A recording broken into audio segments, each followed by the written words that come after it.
Two. We're live. Hi. Welcome in, Sarcastic Grandpa. Whew. Oh, my. What? What do you do? I got a headache today, Jason. I have this hair. Look at us. We both just literally did the same thing. I have this hair. Dude, look at my hair. Where are you? Look at me. Look how respectable I am versus you. You have a good haircut. I got good hair. That's a good haircut. I mean, that's good hair. You've got now, Jason, you've been blessed with not being bald at your age. You know, I remember when I was young, like and bald? you. And how awkward it was to be young and bald. I was a young boy, like Jason HD. Hey, welcome in, everybody. Exclamation mark giveaway. Do you remember giveaway. what it was like to be young and bald, Chris? I am starting the giveaway right now. What? Kablammer. Holy mackerel. Welcome to the year of the giveaway. Chris, I told you if you actually tell them about the giveaway, you have to give stuff away. Oh, we're going to give stuff away. Oh, hat off of me. Exclamation mark giveaway over in Twitch. Now, you have to be in Twitch for this one. Jason and I were discussing, I'm coming up with a system to that our beautiful people over on YouTube will also be able to get into these giveaways a lot easier. Today, I am doing Not so much. The normal way, but they make it hard, this whole technology thing. That's right. And you have to be here, you have to be following, and you have to be on Twitch. And we're giving away one thing today. And I'll tell you guys a little bit later. Exclamation mark giveaway. That was my pitch. I did it. I did the thing. Let me refocus you. Yeah, it's like a nothing but a big blur, dude. Nothing but a big blur, dude. Now let me punch you in. Cool blammer. These are cool. We're painting some old, not old. They are old. We're painting Conquest. These could be 7 years old. I guess that's 6 true. years old. I don't remember. I think it came out 6 or 7 years ago. 6? They just had their 5th anniversary maybe last year or something like that. I don't remember. These aren't new models, though. To me. Well, I'm sorry. They've always been cast the way they have been. Yeah. Like in the plastic. Yeah. Oh, yeah. Hey, Brent. What's going on, Brent? Yeah. Exclamation mark giveaway over in Twitch. We are giving away stuff this year. And hey, we hope you're here for me and Jason too, not just the Oh, they don't care about us. Not just the stuff. They don't care about us. It's not about the money. It's about the stuff. They don't care about us. It's not about friendship. Frigid Phoenix, what up? It's about the stuff. This is me today. Dude, that is a... When Jason did that, the rain stopped. Magic. It actually did. It's kind of crazy. We can't make that stuff up, chat. Kind of crazy. Exclamation mark giveaway over on Twitch. If you're on YouTube, get over to Twitch. Next time I'll have my act together and have a YouTube and Twitch giveaway thing like we did that one time. I love the paid professional will have his act together. X up in chat if you think you'll get his act together. My lighting and camera looks better. Yes, I put the other camera over here today. We only have to have it over in the other spot rarely. Yes, but that is all changing, folks. He says a bunch of stuff is changing tomorrow, and most of this is just to rile Jason up. He knows my debauchery. I'm just playing around with stream settings and such like that. No guarantee of anything crazy. I like that Streamlabs does it as a nerd stuff raffle. That's exactly how I wanted it to show up too. And you have to be following our Twitch. And you have to be present when I call it out. But we'll call it out later. We're in the mode of when we feel like it. Isn't that right, Jason? I'm painting. Exactly. I'm painting. Now, you're doing bright warm gray? Bright warm gray is Nice. the secret sauce. Oh, no. I can't say that anymore, can I? Oh. Bright warm gray is the color I am using to provide the detail pop on these models that have been given to us with this fabulous base coat on them. Oh, Jason, now this gal's got a lot of flames. Are you doing This is not flames. Oh, it's not? No. This is like some goop in the earth that animates them. Oh, is it mud, dirt, and roots? No. No, it's magic and prunes. Magic and prunes. Evil! As the rain cometh down. Wow. Chat. Hopefully everybody's having a great day. And that's it.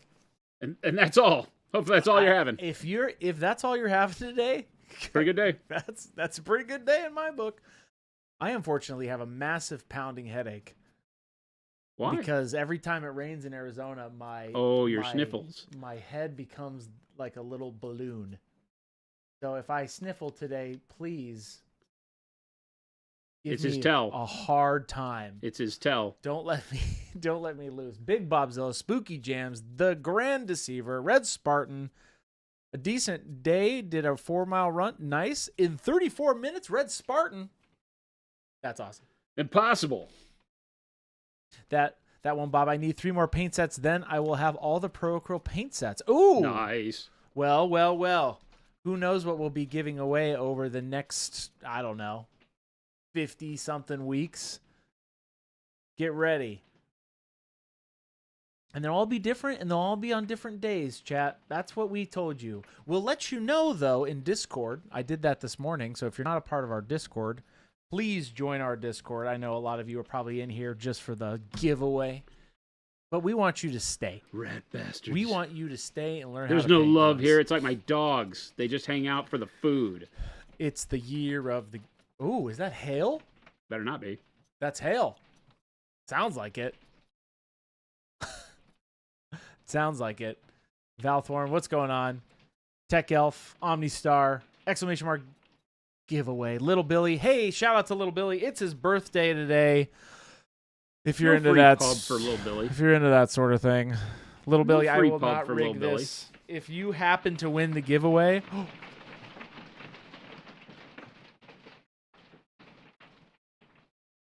Ice? I don't know, man. But Sleep? it's Little Billy's spirit. He's invading. That wasn't rain, dude. That's pretty brutal, right there. Those are either birds or golf balls. And we all go out to dented cars. Gosh, that happened a long time ago. You remember that? What? Here in Arizona, they had a huge... Jen said, yes, the sky is falling. Hey, shout out to Jen. Jen's pretty cool. Jen's pretty cool. And, yeah. I remember years ago, we had this massive hailstorm, and everybody's car got destroyed. Dents, broken windshield, lots of hail today. That has to be hellacious hell. Oh, yeah, to do that. So our carport, we have an aluminum carport. Oh, I'm sure it sounds like a like a battlefield. But when we bought the house, I looked up and it looks like bullet dents in it. Like the whole thing is just dented. Oh, because from that type of a big hailstorm that happened. Yeah. Overlord says, hey, everybody, working on a beach base for my Koki? It's for my Tino army for Mythic Earth. Wow. You are having a real hard time over there. I have no idea what those words are. Like you are having the hardest time. Koki? You're like, is this language? I speak language? Koki, my Tino. I hope it's going well. Patrick... 7 UK. Hey, all watching from the UK. Hey, welcome in, Patrick. Exclamation mark giveaway over on Twitch. Welcome. We're having fun today. Jason is doing a series, chat. If you are just now tuning in today, we're repainting. We're repainting used models. And the bone golem's coming out pretty good. I think it's done. Oh, you're done. Finished. We finished him without you. Oh, Tech with you. Deserter? It's not good. I've been told to leave. I've been told. I don't know what he's talking about. I've been told. I don't know what he's talking about. Oh. Koki is a little Puerto Rican frog. Oh, okay. I have no idea what that is. A Puerto Rican frog? A Puerto Rican frog? You do know what that is. I do? Yeah. It's a frog from Puerto Rico. It literally has it in the title. Nice. I do understand.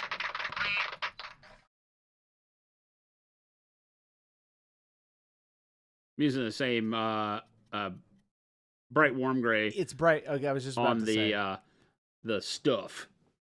The stuff. Yeah, this is like in the Old Dominion, like when the god came down and ruptured the earth, there was this creeping death kind of stuff that uh killed and reanimated everybody, I guess. So this is not flame. Okay, so it's not flame. Okay. It's not fire of any kind. In the box art it's black. Yeah. Like a black ooze. So that's what I plan to do. But I'm going to use this, the magenta, because he used this magenta speed paint, right? Contrast paint over the top of everything that looked kind of flame-like. Right. Okay. And of course, we did the yellow over it for the fire on the golem. And here, I'm just doing the dry brush over the top because we'll do black secret sauce over it. And let the magenta and the black give us a really cool effect. Okay. Right? I think that'll be kind of fun. I like that idea. You want to play around and see? I'm going to get the smaller dry brush. I can get a little bit of highlight down low on some of these things. We had a fun day today. Lots going on. We got to play around. We got to play around. A little play date. Chris had a play date with the guys. Chris, you should sing Happy Birthday to Little Billy. I won't. Mr. President. If Little Billy's the president, our screwed. world has gone south. Whatever that means to you. Or north if you're in the southern hemisphere. Right? That's how that works. Do things go south in the southern hemisphere? No! We can't get into that. Too meta. Is that a don't cross the streams kind of conversation? Yeah. Unstoppable force meets an immovable object. That one, Bobby. I've been watching old streams on YouTube and noticed that Gabe, Shelby, and Jordan used to be on streams more often. I know they're still Monument. What do they do now? That one, Bobby, I have kiboshed all. Yeah, Chris doesn't let people on the show anymore. I have decided 90-10. We are 90. He felt like I wasn't doing enough work around here. Yeah. So now it's just me. I had to get Jason on this content bandwagon. I said, no more fun. I just own the place. I don't actually get any say. We don't have fun here. This is all serious business. That one, Bobby. I've destroyed all three of those people. They no longer exist. Abe exists. I saw him today. No.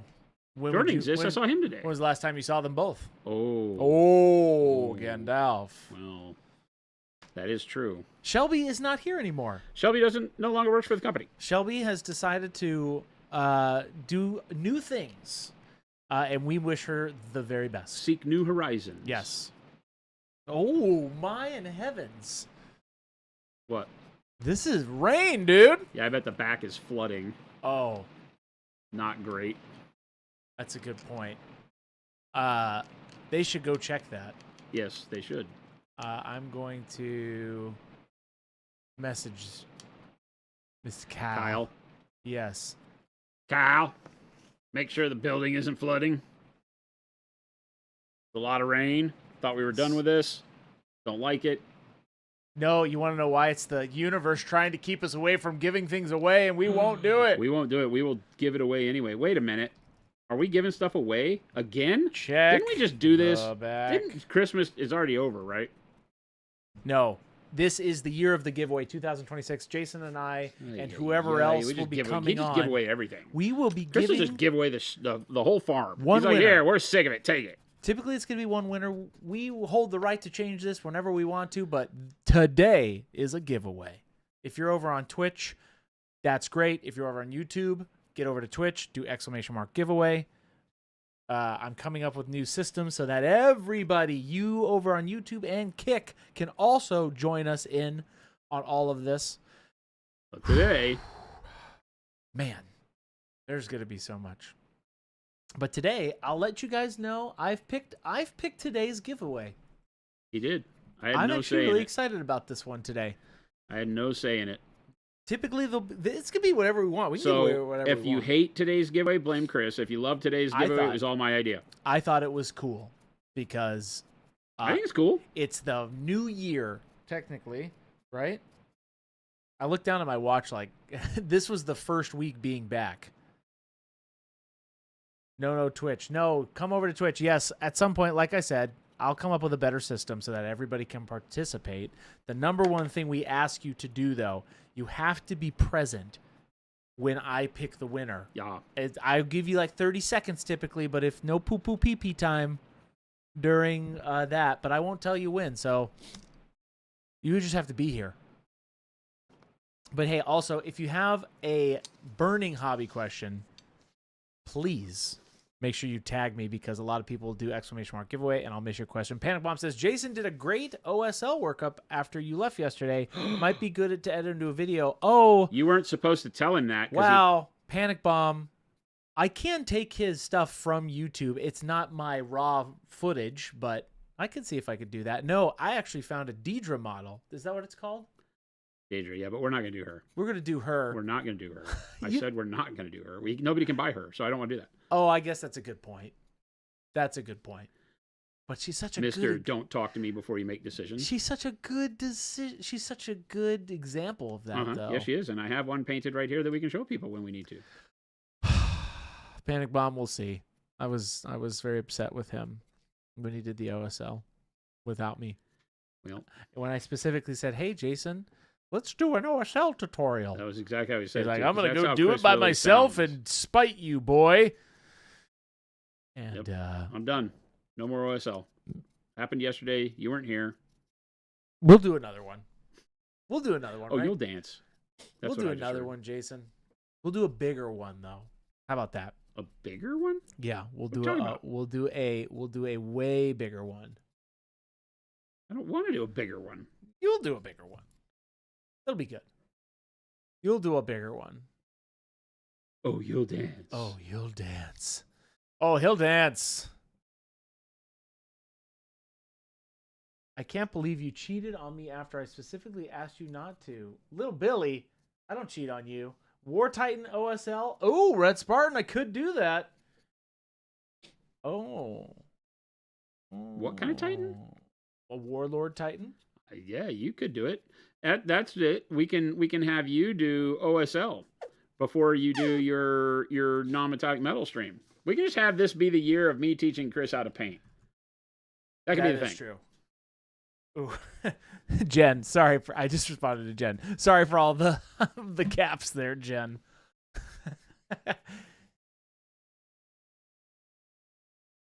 Well, Tech Elf, I can get Smog done too. Flapjack, I thought that was last year. My Warlord Titan? Yes, I know. I love how last year makes me think, oh, that wasn't that long ago. And I'm like, oh, I get the joke now. He does. I see all the memes. Haven't even bought any minis this year. I can't say that, by the way. That's true. I literally bought minis on like New Year's. I see. Oh, you bought a lot of things though. You bought a lot of armies, let's face it. Some of them primed and built, which is also nice. Chaos Angel says 75 days till Adepticon. We're excited for Adepticon. Stop that. I don't want to hear that kind of talk around here. 75 days. Chris, how's the softball size model going? Chris, how's the softball size model going? Which one? Oh, which one? I have many of those. Softball sized model. What do I have? Softball sized model? I have a knight going on, and I have a Titan going on, but that is definitely not softball size. That is big. That is like monstrosity. That thing is 3 foot tall. It's big. Oh, super duper. You're talking about my moon. You're talking about my regulation size soccer ball. It's Majora's Mask moon. Yeah, it's like a volleyball. I have stopped that one entirely. That's a big project I have not dove into. So, Jason, are you just dry brushing all of this? Yeah, I'm taking some time to do all of the models that I have here on the well, not all. I've got more of these Old Dominion, but I wanted to get some of each type. Yeah. So that I can go through and because the army is foot troops and then brutes, Yeah. And that way I can go through and get some coloring on all of them, kind of get an idea of, as I'm doing this repaint, what do all of the different models in the army look like. That way I can just start blowing through them, right? Because that's the goal. Yep. Use this as a way to get things done. And you did matte varnish these with the airbrush. I just matte varnished them before the stream. Stream. Just with the airbrush. What's going on, everybody? No, I won't do that, mister. Now, here's what's Jason's favorite thing to paint in the new... I'm new to the channel. What's your favorite thing to paint, Jason? Oh, wow, loaded question. Favorite thing, like genre? People ask me all the time what my favorite model is to paint, and I don't have one. It's whatever model I'm painting, generally. Yep. And that's not supposed to be a cop-out answer. That's just the truth. I paint rule of cool. I get really excited about models. I've been painting for over 45 years, so it's just something that I love all the stuff that I do. I don't have to, like, there's no model shoved in front of me that I have to paint, right? Yep. I get to choose what I paint, and so true. Everything is great. Genre? Yeah, what's your favorite genre? It's funny because I'm a bigger sci-fi guy than fantasy when it comes to, like, novels and, just the way I think. I tend to drift into my fantasies being like sci-fi. But I like painting fantasy models best. Okay. I think. Because fantasy models generally have more variation of things to paint. Yeah. More materials, more variation of theme. Sci-fi models are armor and guns. And I get real bored with armor and guns. So I get on Space Marine kick and I'm like, let's paint these Space Marines. I paint like 12 Space Marines. And then I'm like, can I please paint something that's different? So like these are really, the Conquest stuff has been really cool because the theme of Conquest has been crazy. It's all over, like the design of these models is pretty insane. Yeah. So that somebody was asking, that's the OSL we did last night? Yeah, I guess so. I mean, it's cool. You're into that kind of thing. Some cool. torchlight on the top of the mausoleum, dude. That's what for those of you that are just joining us, that's what this army repaint is all about. So this is the way the models came. Just some contrast paints, really good base coats, some really interesting colors. And then I just take the colors and turn them into something without priming. I'm using all the color that this person put on here and turning it into this. Even the fire is the magenta with our yellow answer to speed paint over it. Yep. It turned into this. So for the torchlight. So, I'm able to amp it up, do some really cool stuff, but have a much quicker start because they're built and they have good base coats on them. So I'm having to pick out a lot of the detail and stuff, but it's still a lot of fun. So that's what we do. The old doc says the other day you did a rust effect with burnt sienna. I think it was diluted with water or glazed wash medium ? Yeah, water. Was it just water? No, I did glazed wash medium plus water. It was the stuff that I did pop in close. Yep. It was the rust effect that I created to get the rust on this scale mail looking stuff here. Yeah. Right, and on like the back of the shield, just to give it a little bit of weathered, dirty nature to it. And that was just burnt sienna with about 5-to-1 glazed wash medium, and then a bunch of water in it to make it flow the way you want. I just kind of add water until it moves around the model the way I like. That new Nurgle stuff, Sazzle, does look pretty cool. It does, really, yeah. Festus says, no, not Festus. That's one of the Nurgle models. Not painting question, but how easy are miniature wargames to get into playing? I think they're very easy to get into. I mean, I say very easy, Festus. Right? Here's the steps. Number one, find a game that interests you visually, right? Learn about the rules. A lot of games offer their rules in PDF form for download nowadays, or you can get enough of an understanding of the rules without having to purchase anything. So there's a lot of that. Games Workshop makes that harder. But other games, I think, getting into the rules, and I tend to go towards army list building. Yeah. I try to find out how do you build a list, and then I look at the models of a faction that I like inside the game, and I say, can I build a list using the models I like? That's where it goes for me, because I'm a rule of cool guy. I want to play with the models I think are neat to paint. So I typically go in like with Conquest, and I start building a list of, I went in and I said, okay, I like Oni. Right, and so on this Conquest game, they've got the Oni and the Oni Ayakashi. Where can I use them? Right, and so you start building a list. And now it's really good with your Oni with the kind of Japanese demon inspired army because you can mix and match. So I can put an Oni with a Kappa, right? And so I can build my regiments how I want to. Whereas a lot of armies, you have to be like, okay, if you like these guys, you build a unit of these guys. So with Conquest in specific, I just went and started building lists. And when I got to the point where I'm like, oh, you can build them however you want. So you can use the models you think are the coolest and they all go together and that's great. Or you can get landlocked sometimes. Some games that you get into are very particular. Certain factions have certain models that work best and are the way you build. And you're like, I don't really like those. So that's what I do. So I tend to look from a standpoint of, do the models I like go together and allow me to play with them? Yeah, I like one-page rules. That's always a fun one to get started. If you've never played like a war tabletop game, that one's pretty generic to actually get you on the table. Yeah, and Plus, it's all free to... You could just use this stuff, right? That was my main appeal with one-page rules. I could just use whatever I wanted. But yes, the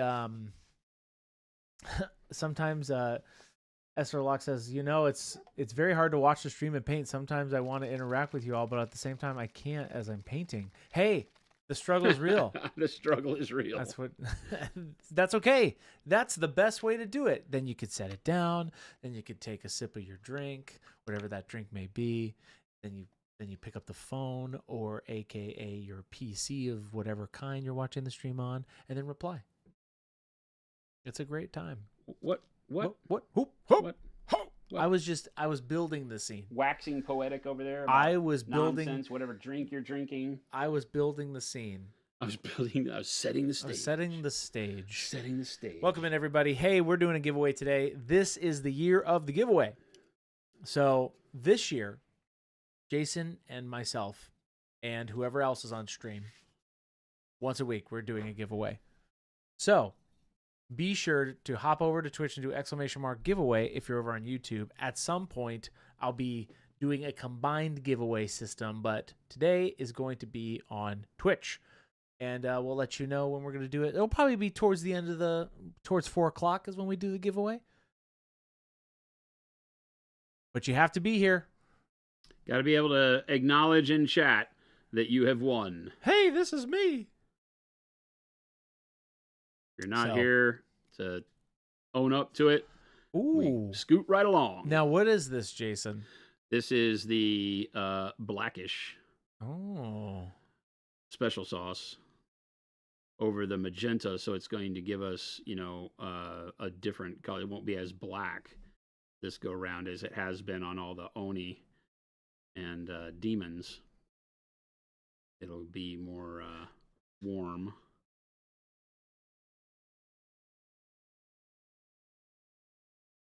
Hoosier says, my acknowledgement of winning usually involves shocked swearing. Nice. Hey, nothing wrong with that. Baldman says, if I win, can I redeem this for an intimate Chris paints today's stream? False. No. I mean, he's probably got brushes to clean too. Lumberjack, you talking about me? That's not my job description. Wow. I won't do it. The burns. That's okay. Would you like take some aloe for that burn? I saw an owl wool last night. An owl. That's not at all what I was talking about. Owl. That's not at all what I was talking about. But okay. Oh boy. But okay, Jason. Okay. What are we gonna do with all this giveaway stuff? I don't even know what. I don't know what we're thinking. What are we doing? And hey, these aren't. You got to be over on our socials to see my announcements. I'm gonna have fun with these giveaway social posts, by the way. Which means he's gonna troll you. They're gonna be fun. This is the year of evil. Evil. I can't Lumberjack. Stop him, Chad. Chris, we've been talking about Lumberjack. So I see all your stuff. I choose to comment on the things I choose to comment on, Lumberjack. If it's serious business paint, I'll catch it. But sometimes I won't say something. I'll pin it. You should hear him on this side, Exum. Tim. Every now and then he just kind of sighs and goes, Tim. Tim. Tim. Jets GW for you. We love you, Tim. Ouch, Chris. Sensitivity. Hey, this is the year of evil, Tim. And T. Schmid. And all of you. Be ready. It's going to be great. I love the year of evil. Evil! Chris, you missed the other duties as assigned fine print when you were hired. False. I looked over that whole document.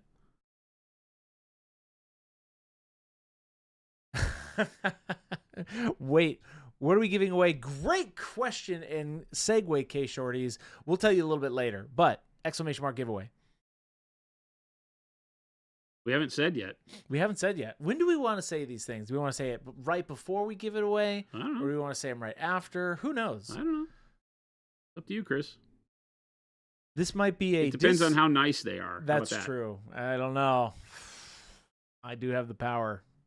That means that sometimes they'll never know what they're going to get. It'll just be, all right, you won. What did I win? You won. Swifter Bear says... And then a box will show up. Yeah, just a box. We'll throw whatever in those boxes. Swifter Bear says, this might be more of a Discord question, but I'm wanting to attempt a conversion for question figure. How would you alter a model to a seated position? Ooh, that's a tough one. Seated position. I don't know how you would do that, Jason. How would you Well, I convert mean, a it model? depends on the model, right? Every model is going to convert differently. The first thing that I have in mind is that you have to cut it at the waist. You have to then get the feet out in front of the model.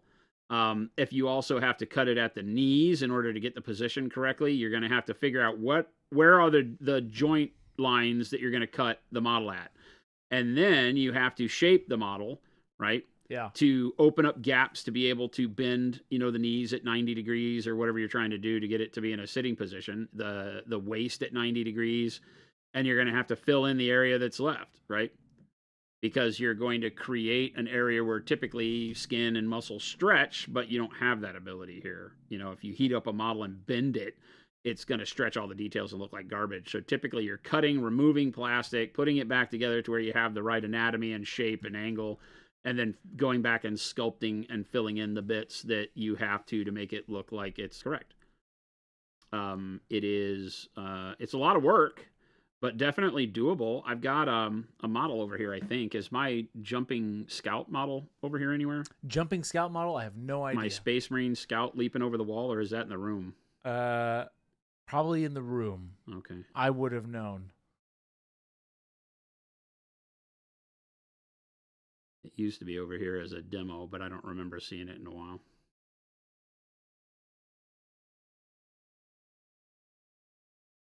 Ooh, Zachary, great question. First time watcher, what's going on? What airbrushes do you guys use, or any tips for using paints with an airbrush? Always a great question. Tons, yeah. We airbrush with a Grex XG and TG, respectively. The TG is a pistol grip style dual action airbrush, and the XG is a standard top trigger dual action style airbrush. We use both of those. As far as tips and tricks, there's a myriad, right? The use of an airbrush is both complicated and simplistic in its nature, if that makes sense. Yeah. It's a simple machine. But you don't do you prefer one over the other, the pistol grip over like the whatever the other one's called?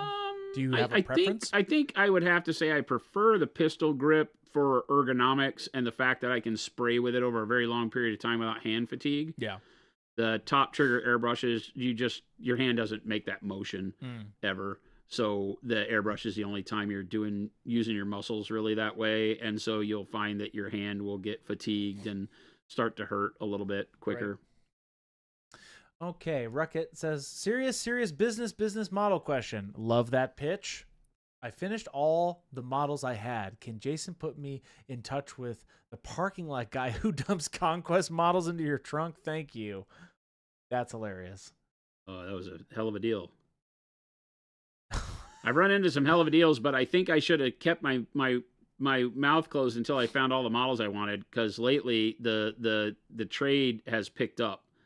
Just in the past week since I've been talking about it, I've had people local to me competing with models on the Facebook group. So yeah. I want to say I'm glad I had something to do with that, but I don't know if that's true. But yeah, it's been I've seen more action in the marketplace for Conquest models, especially. Jason has activated the algorithm for everybody around him. It's like, where are my Conquest models? So I saw a list I wanted to contact the guy on, and I contacted. He was very slow to respond. It was from Canada anyway, so I don't want to really import stuff from Canada. But it was funny because I asked him a question. He answered my question very late, and I noticed when I went back as part of the question, the answer he gave me, he goes, "Oh, I added another picture," and so I went back to look at the other picture, and somebody else had PM'd him. Yeah. And that somebody else bought it. Now, Papa Chicken says, great question, Papa Chicken. Are you two sponsored by Monument Hobbies or something? You seem only to use their amazing products when painting. Tell us a little bit more about this Monumentals program, which is a funny comment, but Jason, you could tell us about our Monumentals program. For those Papa who Chicken, don't know. I only work with brands that I believe in 100%. Really? And Monument Hobbies is one of those brands. I see. Really, really? Huh. Oh. John Pendergrass says, just started painting. Awesome. Nice. Which sets are the best bang for the buck for the amount of minis? Which set is the for best? buying miniatures? Yes. Ooh. Wait a second. Are you talking about what paint sets are best bang for the buck for the amount of minis? Or are you talking about, When he says for the amount of minis, I assume it's models. Yeah. Right? I would first look on eBay. Well, but also, what do you like? Like, what Ooh. genre are you looking to play in? Because, there's everything from historicals to sci-fi, fantasy, all that stuff. What really gets your juices going, I would say. Because, there are sci-fi models out there that come in pretty big doses. Mantic makes in their Kings of War fantasy game, and in their sci-fi game, they have very good value. Same with Bolt Action and Warlord games, have great value built into their army sets that you can buy if you're looking to buy new. But like Bolt Action is a World War II historicals type thing, but you get a lot of models for very good value when you buy into that. That kind of stuff is going to make a big difference, because I can tell you where you can get a lot of models, for your money. But, like Zombicide is a tremendous deal. Yeah.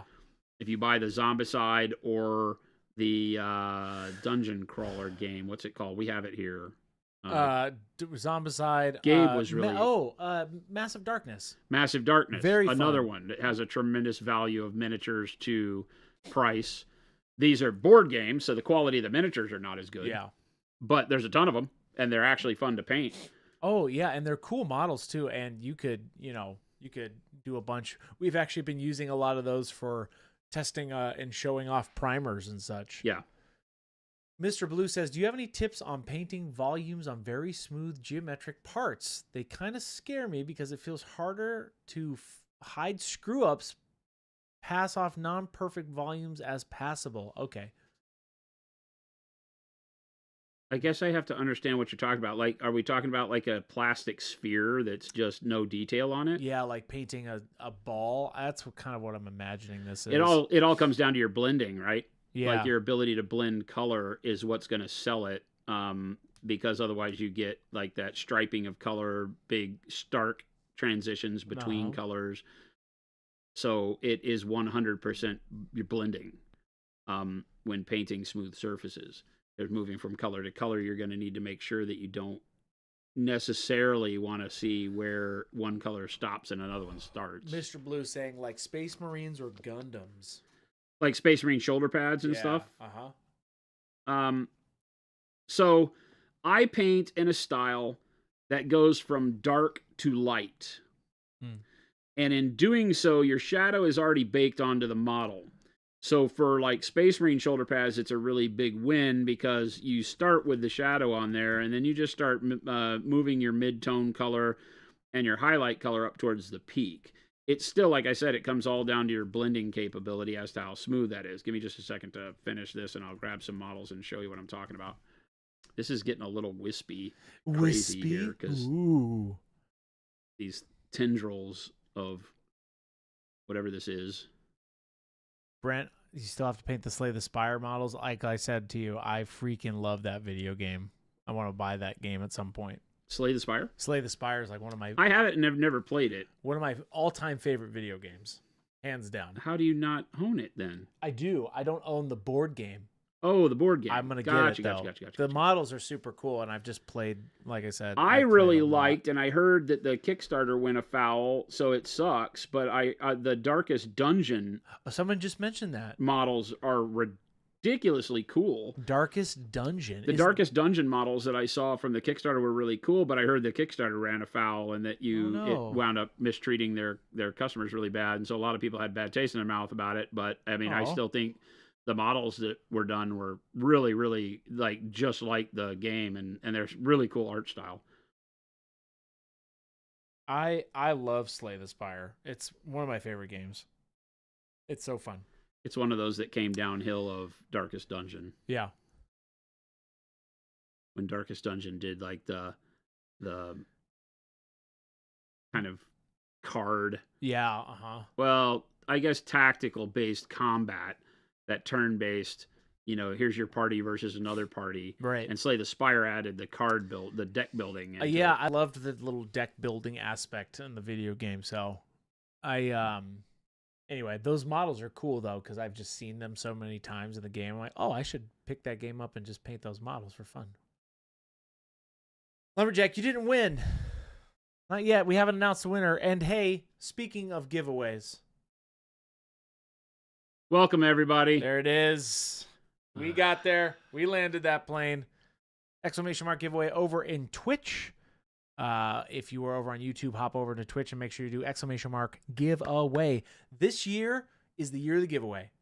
We're going to be giveaway every week. Random giveaways throughout the week. You have to be over on our socials, and the best way to do it is Discord, because that's where Chris ends up posting first anyway. So I would be over on our Discord. Did you just talk about yourself in the third person? Yes, I did. Here, Chris is about to put this link up. Boopity boopity boopity boop. There you go. You know you're Chris. Am I? Am I? Am I really? Am I really? So we'll be doing that. We're going to be giving the giveaway stuff probably later in the streams, because I want to make sure everybody's here. Everybody has an opportunity, because we kind of go to whatever time nowadays, right? Hey, are you accusatory when you say that? It's not accusatory, but for the giveaway specifically, I feel like it's very accusatory, and I don't appreciate your tone. It's before Chris leaves. That's when we'll do those giveaways. How do you, does one receive tickets? If you're in, you only have to do it once, but you go over to Twitch. You have to be a follower on Twitch. Then you do exclamation mark giveaway. So you type in exclamation mark giveaway, all one word, one line. Then you'll get a ticket. And then you go into my little beep bop system over here, and I pick one randomly. That's it. And then going forward, I'm going to have a system that everybody, everywhere, on YouTube, Kick, Twitch, will all be in the same one, which will not be connected to Streamlabs. So no matter where you are, you can do it. Don't stop. So I have to get my act together and figure that out. So get ready. But today, I'm doing it on Twitch. Isn't that right, Jason? I'm not listening to you. Jason, what are we giving away today? Am I supposed to say it now? No, I was going to say, like, I don't know. That's what I was expecting. I do know. You do know. You know a Mo. Where is Mo? Where are you? So the bots on Kick are going to win. False. They will not win, because that's Restream. And I blocked them. Beep, boop, boop, boop, boop. Weird Statue of Liberty. No, this is not a weird Statue of Liberty. Although it is. Now that you've said that, Darth, it kind of is. Cannot unsee. Cannot unsee. Where are you? What is this secret sauce that you're putting on here? Is this the black? Blue? It's black. Okay. Black, but the blue is really predominant when it goes over this magenta. I was just about to say. So it has a little bit more of a bluish tone to it as it goes over the magenta, which is fun. Fun, I tell you. Danger Muffin has a question. I've gotten really used to the triad system for the other paint companies, kind of making my color choices for me. When I use Procreate, sometimes I feel paralyzed trying to figure out what colors to mix and combine my shadows and highlights. Jason, how do we debunk the triad system? I don't know that it's debunking. So think about what triads are doing for you. Okay. here's the part that most people miss. As new artists who don't come from traditional art backgrounds in the hobby space, we think about color first. And so they get you with triads saying that, hey, we make life simple, which it does. You can grab a dark blue, light blue, or a dark blue, mid blue, light blue, and be off to the races. It works really well. What I ask is, okay, think about what I just said. What is a triad? A triad is a dark version of a color, right, a mid-tone version of a color, and a bright version of a color in general, right? Okay. Now, when I say bright, it doesn't have to be a super bright color, because triads can be formed out of dark tones just as easily, and you have a darker one, a not so dark, and then a brighter dark, right? But no matter what color and what value you're talking about, value meaning brightness, you're talking about a dark version, a mid version, and a lighter version. And that's across the board. So, knowing that, I just simplified it for you to the point where everything becomes a triad. Pick a dark color, a mid color, and a bright color. And then it really starts opening up when you look at that in terms of, and they don't all have to be the same color family. You don't have to pick a dark blue, a mid blue, and a light blue in order to paint blue. As a matter of fact, it's better in a bunch of cases to pick like a dark purple, a mid blue, and a light blue, right? But you could even pick a dark purple, a mid blue, and a turquoise, right? A blue green. All of those kinds of things start adding interest to your model. But, I don't expect everybody to dive off the deep end initially. Initially, you just want to paint like your ultramarine blue. And so pick a dark blue, a middle blue, and a bright blue. And forget about what they're called. It doesn't matter. They'll work. And that's when you start to really open up your headspace to be able to now play with color more readily and get to some really cool effects. Whereas triads lock you into very flat painting. Because when you look out in the world, it's very rare that a thing is just a dark red, medium red, bright red. Yeah. It's going to have environmental color added into it, the color of sunlight, the color of all these other, the reflection of trees, if it's at night, it'll have the color under the street light, all that kind of stuff. And so no color is really just its base components very often. You get into a situation where everything is inheriting some color from the environment around it.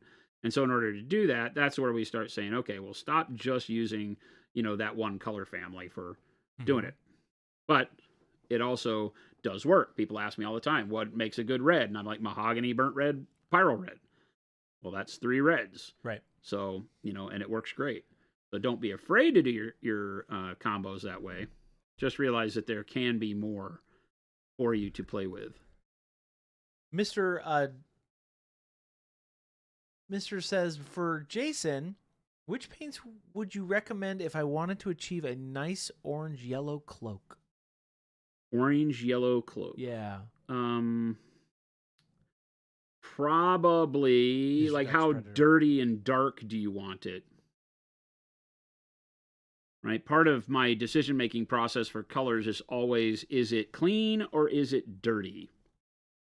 If it's clean, I don't have to go as dark, or in terms of yellows and brown, yellows and oranges, I don't have to use browns as readily, right?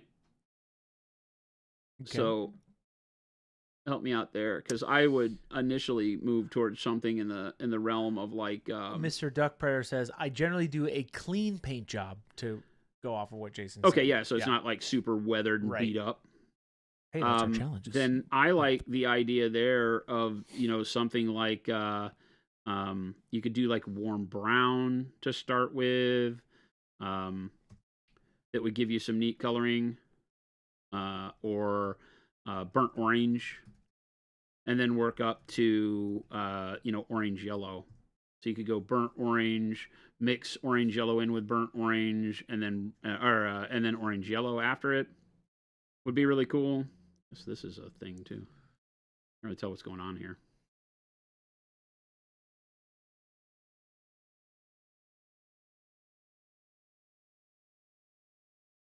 Repaint all this metallic anyway, so I guess I can get outside the lines a little bit here.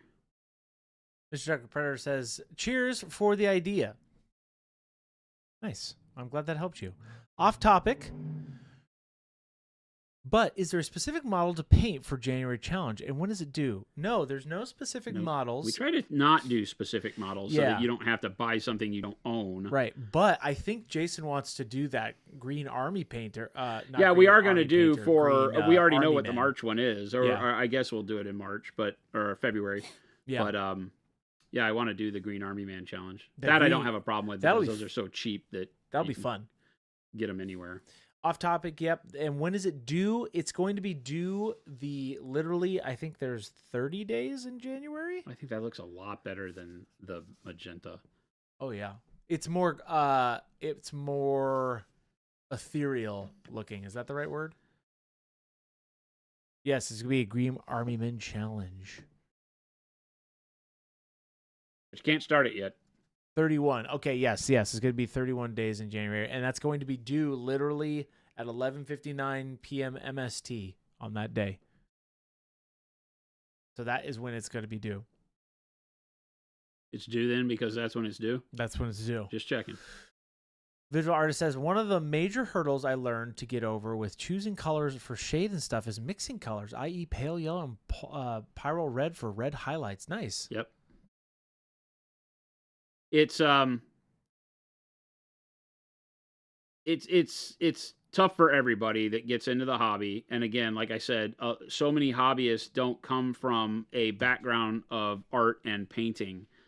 And so when you don't have the confidence already for the management of color through mixing, it becomes tough. And that's where a lot of the other paint companies have really kind of leveraged the way that they do their paint with the triads and such, because it makes it simpler to make those choices. I got to stop here because I had a lot of questions that I wanted to get back to. So the first one is that people were asking me about volumes on flat surfaces. Oh, right? Yes.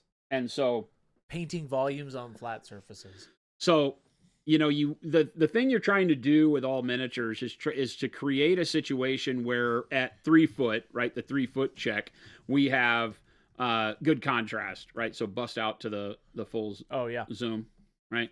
So this would be the way the model looks on the table when you're playing with it.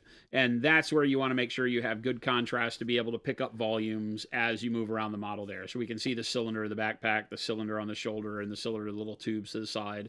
And so that's all the contrast you need. So you don't need to overdo it. So the volume that we've created on this spherical area, the shoulder plate is like a sphere with a cylinder welded to it, right? And so to create that, I start with dark colors, and now you can pop in closer, right? And so I start with a dark color and work my brighter colors up towards my source of reflection, my brightest spot here. So on the sense here, it's dark around the cylinder at the bottom, starts getting lighter into those radial kind of circular highlights as it comes to the top of the dome of the shoulder plate, right? Yeah. And so that is all a matter of blending to make that look good. Pop in super close. Yep. Let me refocus. There we go. Right. So this is very dusty, right? But other than the specks of dust in there, this will... let me get that out of there. You can see that I have done airbrushing up until like this spot where you see that salmony color. And then the salmony color is glazed in, and then glazed in tighter, and then finally pale pink glazed in. And that's what's happening to give me that shine. And that gives me a smooth workup on the volume of the shoulder plate there that works really well from distance. Now, that is the key on flat open surfaces, is your blending technique, because you could band your colors and wind up having it be very harsh. And it's not that you're going to lose your volume, but they're going to look more cartoony, right? And we do some things where we don't blend at all, and you keep those volumes on flat surfaces by, kind of faking it. But, you have to want your colors to come in big patches like this without blends, right, so that the whole composition works that way. Otherwise, if this were on, that shoulder, it would look unfinished because it wouldn't be blended. Everything else is blended nicely, and that wouldn't be. Same with the chest and everything else. So working from dark to light is my preference. There are people who would suggest working light to dark, or from your mid-tone to bright and then dark. It's all up to you and very subjective. But when creating volumes, the idea on open surfaces, it's much harder because your blending is what's going to sell the whole thing. And how about concave curves? You don't see that much, so that there aren't a lot of examples. No free. No free pub. And when you're done blending, make sure to go to Quick Trip. No. How about concave surfaces you don't see that much? For the second part of that question. Concave curves, you don't see that much, so there aren't a lot of examples. Concave curves. What do I have that has concave curves on it? I don't know, man. That's a lot, man. Not a lot of stuff that's like dished, right? Everything is convex and in that regard most of the time. I have that's even concave around here. I don't know. I mean, I get, technically the wings on Dante are concave, right? It forms that cupped surface, that concave. I can and see so on this, because they're facing forward, I've shaded the inside up, here. Right. Because it shades itself like that to give the light in towards the back and then shadow in there. So that's going to be a case of what is facing your light as to how you do it. Yeah. Right. And that's the case with everything, like which area faces the light, right? Like on the back of the wings are bright up at the top and then shade as they go away from the light source. Cause here's my light source direction like this. Yep. Right. Oh, capes. Okay. Capes too. Yeah. Same thing. Yeah. I mean, it's really like, the fact that you are working to make sure that anything that faces the light has a brighter surface and works towards a brighter surface, and everything that is away from the light gets darker. It's that simple. So think in terms of, if you have to set it up at the beginning. I always tell you, pick your light source 10 or 2.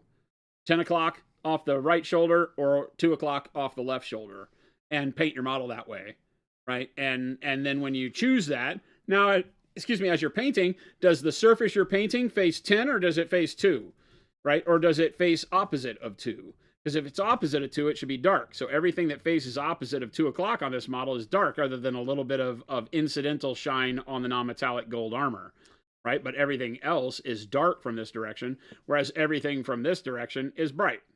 And those are from Andrasta, the AOS wings, right? Yeah, they're the Age of Sigmar wings from Andrasta. They're these wings. Oh, I forgot you painted her too. Look at that. Look at her. Look at that. Look at him. Look at those wings. Those are cool. Both those wings are cool. She's got like hawk wings and he's got angel wings. Mesmer says, would you recommend glazing, highlighting, or glaze highlighting? Best plastic wings in the industry, by the way, if you want to do a conversion, 30 millimeter scale style conversion wings, get Andrasta's wings. I don't know where in the world you'll actually be able to get them, but that's what you're going to get. So. Question, would you recommend glazing highlight or layering highlights and glaze transition between layers for a smoother result? Ooh, you definitely can. If you're comfortable with glazing is a great way to do blending, right? Yeah. I suggest trying to get your glazing to the point where you're not having to do 15 layers to do it, because you will desaturate your color and lose a lot of depth. And the more layers you add, generally, can be a real pain in the butt. So, but if you're at a point where you're like, yeah, I'm very confident in glazing and working with thin, low viscosity paint. Well, you don't have to be low viscosity. If you use in mediums, you can keep the viscosity higher. Then yeah, I think glazing is great. You can also just layer and take more blended steps on your brush without having to glaze. If you watch my video on YouTube called Just Do This. Oh. Right? Oh. That's your cue, Chris. Dance, monkey, dance. Yes, this one's great. We have a video that Chris edited over there, or Ryan edited, that is titled Just Do This. Boom. And it shows layering the way that I do it, which is fundamentally use each color twice. Once very thin, more a la glaze, and then once more opaque. And your thin use of the color is the first time you put it on the model, so that it blends with the layer of color underneath it. And the second layer of color, which is more opaque, is the one that moves you up towards, that value, and the color you're dealing with comes out of the blend and then blends itself naturally. And then you put your next color on, you do the first coat very thin over that non-blended color, and then your second coat does the blend. So you wind up doing a hybrid approach of one opaque layer, one more glaze layer, but I don't like calling it glaze because it's not intentionally a glaze. It's just a thinner application of a layer, thinner opacity layers. Black Wolf. What's going on, Black Wolf? Thank you so much for those subs. 82 months. What's going on, big man? Hope you're doing well. Wag. He always does that. Freaking I see it. I see it. I can appreciate that. Wag, man. Wag. Good stuff. Hey, speaking of good stuff. I won't do it. You don't get to just... This is the year that I'm like, I tell Chris no. Chris, speaking of good stuff.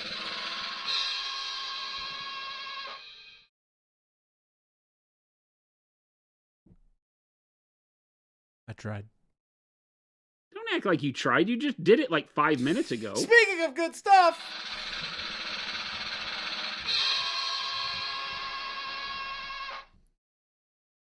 There used to be a time where I said everybody needs a Chris in their life.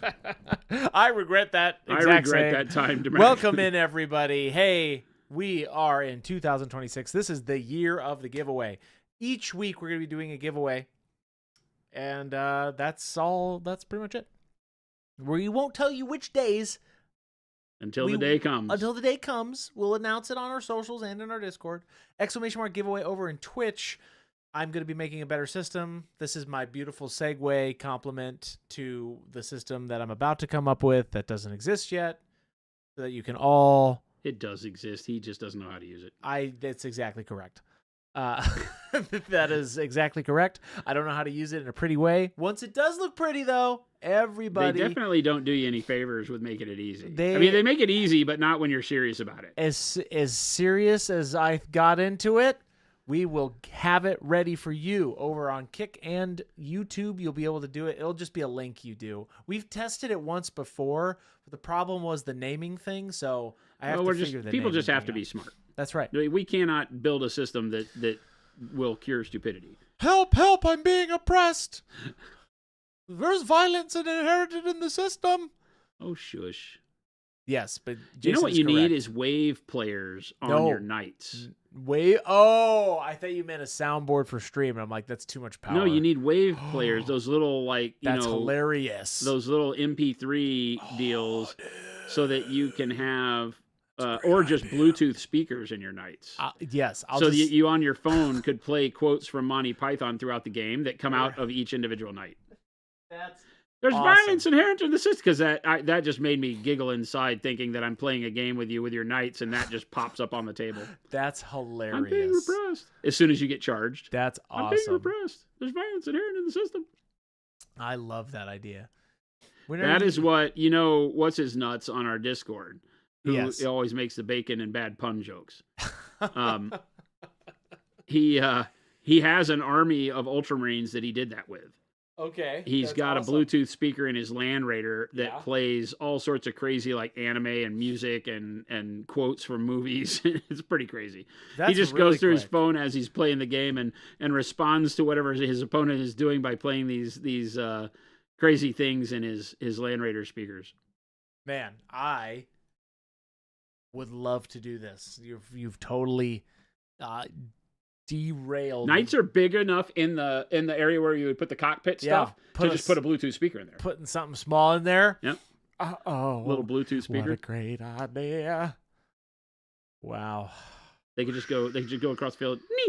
Knee. Another shrubbery. Sazzle, if you could somehow magnetize all the limbs on the knight and have it play Black Knight lines as you take off limbs, that's hilarious. All right, then. We'll call it a draw. That's hilarious. Come back and fight. You coward. I'll bite your legs off. That's awesome. I can see this, though. This is the is thing. Gonna happen this is very now. visceral. This is something where it's like, now you have to do this. Yeah, this is totally going to happen. Tiny Bluetooth speakers. On Google. Amazon, here we come. Oh, man, that's great. John says the new Magakin are the knights who say knee. Oh, my gosh. The new... Okay. No free pub, but free pub every once in a while. The Maggotkin and Nurgle stuff is really cool. I haven't seen the Maggotkin stuff, but I did see the whatever that Dark Water. Dark Water. Well, yes, it's kind of like all of that, right? I liked the Dark Water stuff was really cool. Then they released those in kits now for Nurgle, and then they gave them a new book. And then But they also have new models they along got with them too, Festus, right? new Blight Kings. The Blight Kings are updated. The guy Those on are the cool. snail. Yes, that's They Festus. updated that He's model. so cool. I still have the old one that's never even been out of the box. Yep, I have one of him too. The old classic little one. Yeah. So there's some cool stuff that they came out with, which is cool. They're the Pustigulls or whatever. All that kind of. The Pusgoyle Blight Lords or whatever. Something like that. Did they redo? Is all the stuff the same, just new models? It's No, funny it's how new. I will admit it's strange. Like those models don't seem that old to me. Have they redone everything else in the meantime, and we're already back to Nurgle, or are there armies out there that are really bummed right now? There's armies that are really bummed right now. I feel like we're still playing with some old models for a lot of those armies. To be fair, I think they have updated a lot of everything. Like, look at these models, right? You see these guys right here, Jason? Those are cool. Oh, wow.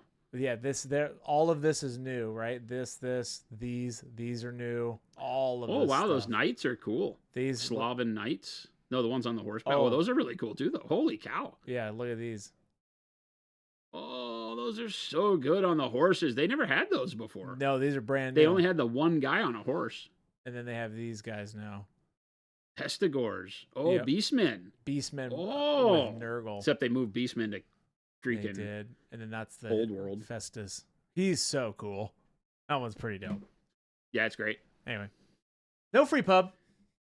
You all heard me. No free pub.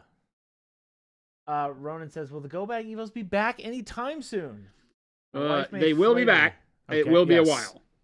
They will. Yeah, Orc fans are not happy, says Wirehead. I don't remember when they did that. Yeah, see, that's the thing, right? Like, Yeah. orcs and goblins just get the short end of the stick. They get some wolf riders every now and then. The goblins got updated with the sun things, with the whole, I never got that though. Here are the whole light of the moon, but these are the sun ones. Huh. Well. They're cool. Also, Gloomspite has a large amount of models, I believe. Well, they did like new squigs and things Yeah. like that, but like just your standard orc boys, I know. Iron Jaws are just Cruel boring. Boys were the ones that did it. Yeah, Cruel Boys came out and it was like, those aren't orcs. What are you trying to do? Yeah. Chuck says, we're installing a water jet strictly for foam. Are the inserts the holdup? No. But that's awesome. That is cool. Hey, shout out to Jade. Jade started to stream, Jason. She raided us last night, Yeah. right as we were raiding out. She jumped in and I said, hi, Jade, bye, Jade, bye. Sazzle says, Festus makes you roll and your opponent roll off to see if he does bonus damage. He seems like he'd be fun to play with. They're coming for me, chat. Oh, well. That's a no. fire department. I know, Chris. but that's even funnier. I'm on fire! I'm on fire! Her first real stream will be tomorrow, says Chuck. Okay. Yeah, said she was testing the microphone and everything last night. I'll be tuning in. Her mic sounded great. Tell her to decrease the volume, though. Make sure it lands between -6 and -12 dB. Oh, wait. I already missed Jade. No, she'll be back. Hey, and speaking of being back. Mm-mm. That was close. Hey, we're doing ! Giveaway over on Twitch. We are doing a giveaway today. You're not going to get me, Chris. Jason, what are we giving away today? We are giving away an intro set and a texture trainer frameable. Which frameable? Which one do you want to give away? Whichever one they want.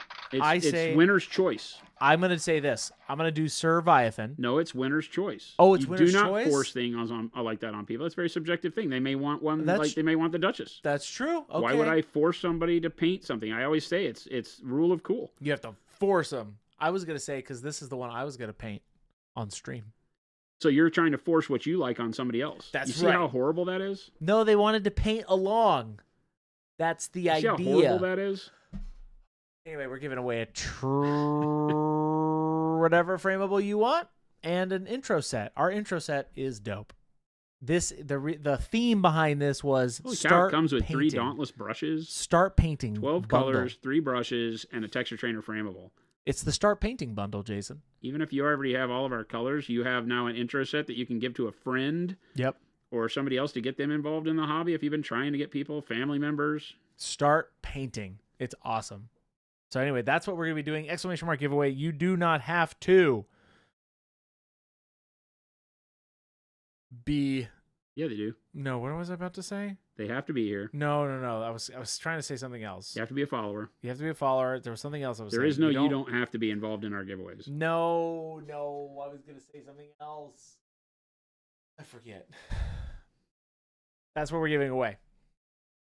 Surprise, surprise. And we're going to be doing it a little bit towards the end of stream. And by end of stream, I mean towards 4 o'clock. You got to watch. Maybe around like 3:50 or so. 3:50. We'll see. A 3:50. So no more pooping. No more poop. They can poop. Just playing it around the end of the stream. Doghouse. Take your phone for crying. number? Jen was always like, your phone works in the bathroom. Take it to the bathroom. Is EU considered? Yes, it is. Worldwide.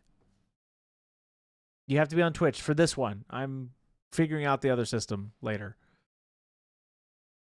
By next week, we will have it worked out for all platforms. And Bakamaru says, missing... Okay, gotcha. Missed the context last stream. Why are we repainting the flesh here? Actually, these are used models Jason found, and we're repainting them. And it's like a ghostly ectoplasm goo or whatever. So Jason is repainting old paint jobs. Yeah, these are... it's an Army Old Dominion that I picked up from a gentleman on Facebook groups. And this was like his pride and joy Old Dominion army that he's not playing anymore. And so we got it, and the bulk of it is painted. There are some models that are unpainted, but 90% of it has paint on it. And the paint is a very good, solid base coat of color. The colors are interesting. He's got purple as a base for shadow. And then this kind of cool, almost like faded jade stone. And so we're just going through and turning them into something that I can be proud of on the table. Well, Source, good segue question, but why dry brush them first, then cover it with black, Jason? Well, you could see the highlights through it. Okay, so this is our special sauce black. So the highlight on the pink is making it look brighter on the areas that don't have it. So pop in close. Mm-hmm. Right, so you can see how it is inheriting some of the magenta, and it makes it look kind of oily. Yeah. Right? It's got all sorts of colors swirling through it, a little bit more bluish at the highlight colors where I dry brushed, and then more of the magenta showing through in the recesses. So it gives it kind of a like I said, like a tar, right? Like an oil or a tar look to it. It's this is our answer to speed paint, so it's actually letting those colors show through.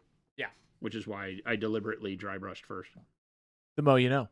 We know Mo. Hey, there's Mo. Welcome in, Mo. I know you've been here. Make sure you do exclamation mark giveaway, Mo.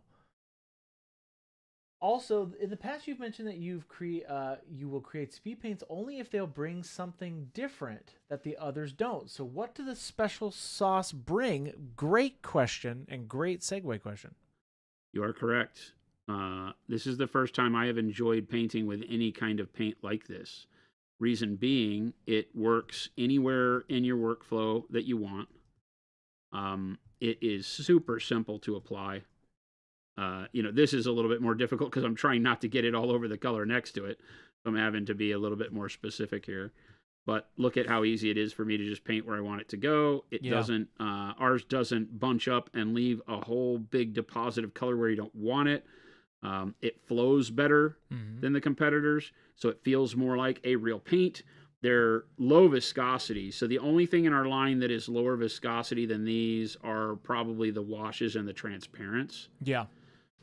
So they feel like a wash that stays where you put it, but still shades in the recesses. It's like magic. And the formulation that we've been able to get to achieve this is very unique, very stable, doesn't re-wet. I can blend it.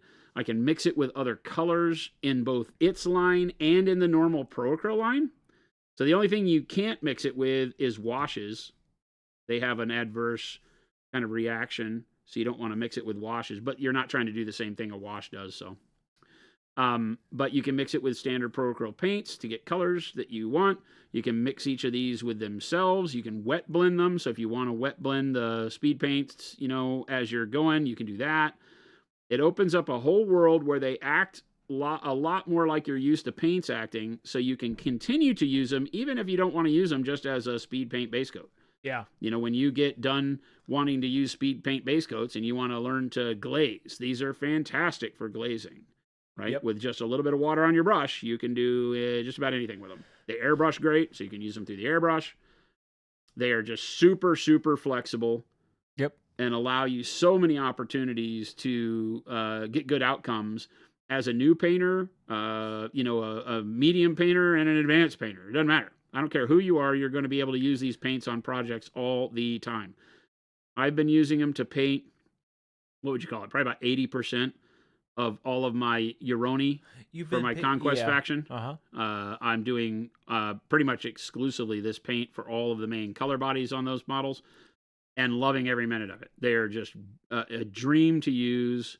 Right now, just putting this black over the magenta is a dream. It covers instantaneously, one coat. Gives me what I want to do. I'm not thinning it much. I just have a little bit of dampness on my brush so that the paint flows. But like I said, they flow pretty well no matter what anyway. Yeah. So I don't have to do a whole lot of work here. And kind of going off of the rest of the questions, yes, you'll know what the colors will be on the bottles, plus also the medium that also comes with it. What's the ratios of the medium, and how big will that bottle be, Jason? Be 120 mil bottle. So far, I've been mixing it, I would say, probably 3, 4, 5 to 1. And Nicholas, they're different than the transparents. He's asking what will be the use of the transparents in the future. Well, the transparents are a totally different beast. Mm-hmm. You have to understand that what the transparents represent is a paint that acts just like a normal paint, but allows you the opportunity to have a lower viscosity and a more see-through paint right out of the bottle. But they just paint where you want them. They don't act like a wash. They don't act like a speed paint. They just are very intense, vibrant colors that you have an easier time seeing through, like inks. The transparent paints were meant to take the place of inks for people that like using inks in their repertoire.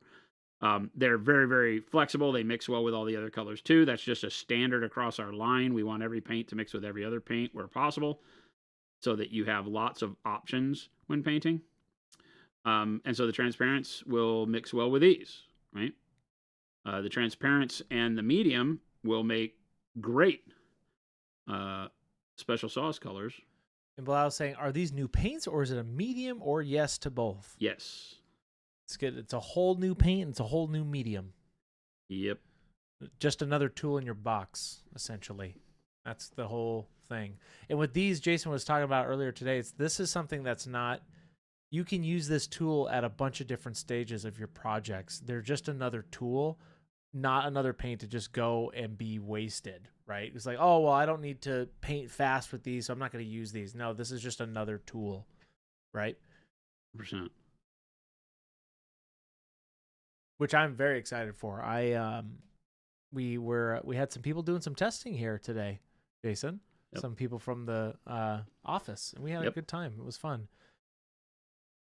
Yeah, and I've been showing off a lot on stream. Yes, letting people see them.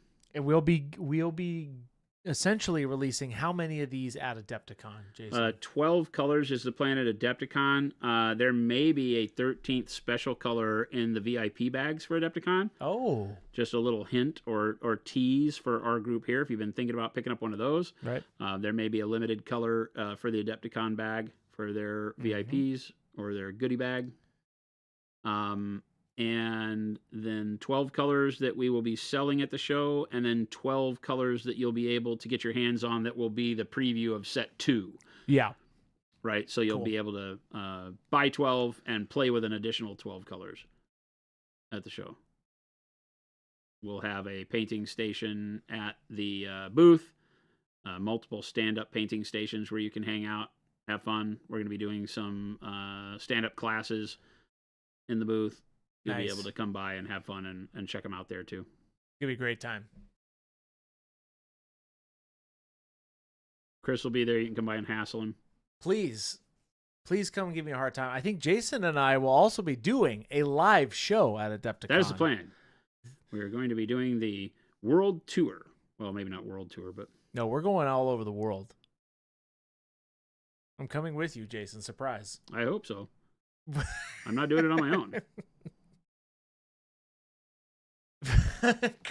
Lumberjack Chris, I'll cash app you $50 for the VIP color. I take no bribes. I'll take $1 million though. $1 million. Okay, I'm so sorry. Jason would probably take that vibe too. Hey, if you're gonna send us $1 million, we'll give you the VIP paint color. How about that, Jason? 100%. Yes, hands down. Not even a question. Cash money in a black suitcase.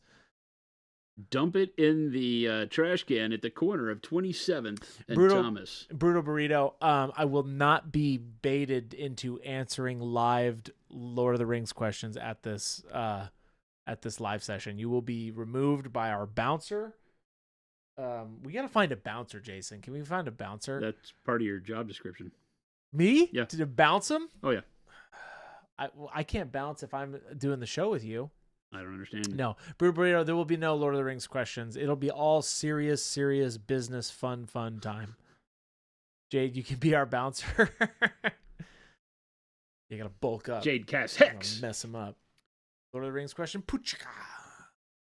Okay, people asking. I'll show you like the Oni. So Yeah. on these, this is, what would I call this? 90% special sauce. Yeah. Really? Yeah. It was, right? Yeah. Yeah. All the skin. Yep. Right. So I did this in a zenithal black and white prime. Here's some of the ones that just have the base of the skin on them. Yeah. Right. So the black and white zenithal prime, and then yellow special sauce on the skin, and then the crimson over the yellow, which gives it a little bit of a warmth and orange. And then Nova Orange as a highlight color on the tops of the muscles there on the shoulders. Yep. But the rest of it was just done, as you can see, just with the speed paints. All of the black on it is the black same black that I'm using over here, but you can see it looks different over the magenta than it does over the white. Here we have a lot more of that pinkishness to it. Yep. Right. And here it's a lot more blue. So then all the jade was done just with the standard Procro colors. The warm brown and the dark green brown on top of the skulls, and then into, I think, probably caramel brown. And same thing here, the brown green, or the green brown, dark green brown speed paint on all of these, and then just various colors to work them up. Mix the gray and the blue for the steel on the sword. Yeah, it's that simple. The warm brown here. So it's super clean. And, with the outcome that I got here as quick as I got it is just something I will use forever as part of my basis for army building, as well as later in the day glazing, effects on, you name it, doing filters with it. And it's something where you don't have to be a pro painter to understand the power of it at each stage along the way. Great. It's something that a new painter would be able to feel comfortable saying, oh, I want to put a little bit of that stuff over the magenta like Jason did on stream, and you can do this. And it just, this is such a great, that looks like some weird ethereal tar. I like that. Yeah, and Ogre, great segue question. If you answered this, but maybe you've answered this, but will the new paints stain like regular speed paints, or will they go on smoother? They go on very smooth. Like I said, you can look at what we've got going on here with the skin tones. Zoom in close. Yeah. This is a base of yellow, and then the crimson over the yellow. Uh-huh. Right? There you go. You can see there's like one little build-up spot there where I didn't wick some paint away, where it's dark on the top that it probably shouldn't be, but look at how nice it sits inside the muscle. Right? It's very smooth, but it still gives you that staining. It has a very high tint strength, right? But it doesn't just put a big blotch where you don't want it, unless you you lift the point of the brush and it leaves a blotch of pigment there and you don't spread it around. The nice thing with this is that you can paint right over it. It doesn't re-wet and tear like all the others do. The others, when you put them on, you got to let them dry before you can paint over them, and even then sometimes they move again. This you can just keep painting like regular paint. You paint it on and you paint over it, and if you look like, oh, I didn't get enough there, you put more on it. It doesn't tear and strip away. It will darken more the more paint you load on it, but yeah, it works like a champ. Right, we've been showing it off tons and just absolutely glomming it on over white primer, right? It's good stuff. Hey, the mo you know. We've been really putting it through its paces. Yes, we have. Airbrushed it. Oh, that was airbrush. Yeah, this is the blue and the purple. Was that zenithal too? Yeah, it was. This was zenithal, yeah. Okay. You can kind of see the effect like right here on the wood, kind of where it kind of got some overspray. Yeah. 100%. That's cool. Oh, I didn't realize the legs were not attached. I have to yet. leave this one off until the geishas go on. Right. The geishas won't snap on the top if I put both the legs in because they kind of hug around her dress. So I have to leave one blue tacked in. Sir Crow, we're going to be releasing them at Adepticon. The first 12 or 13.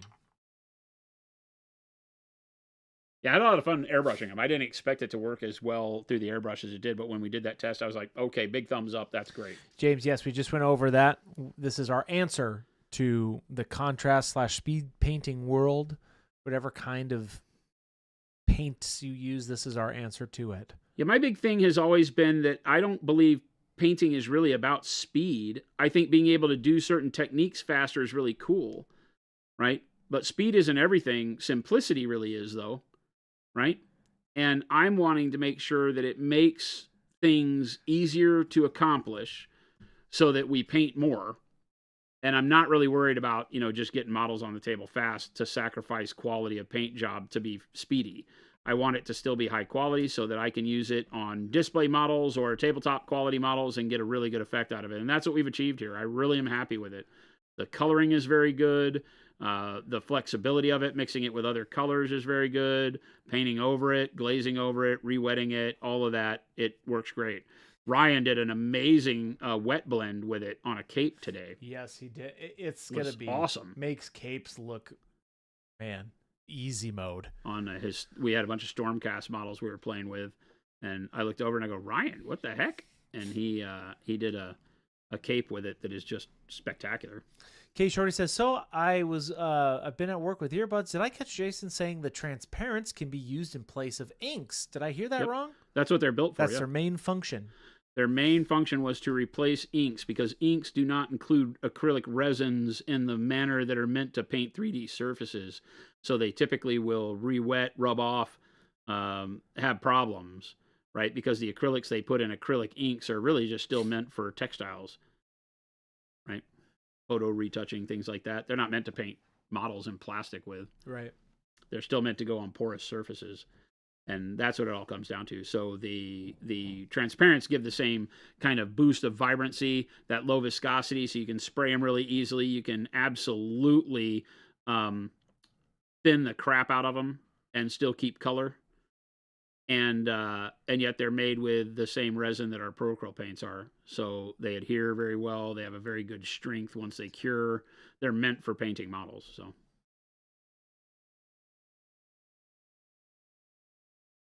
Hey, speaking of painting models. I'm done.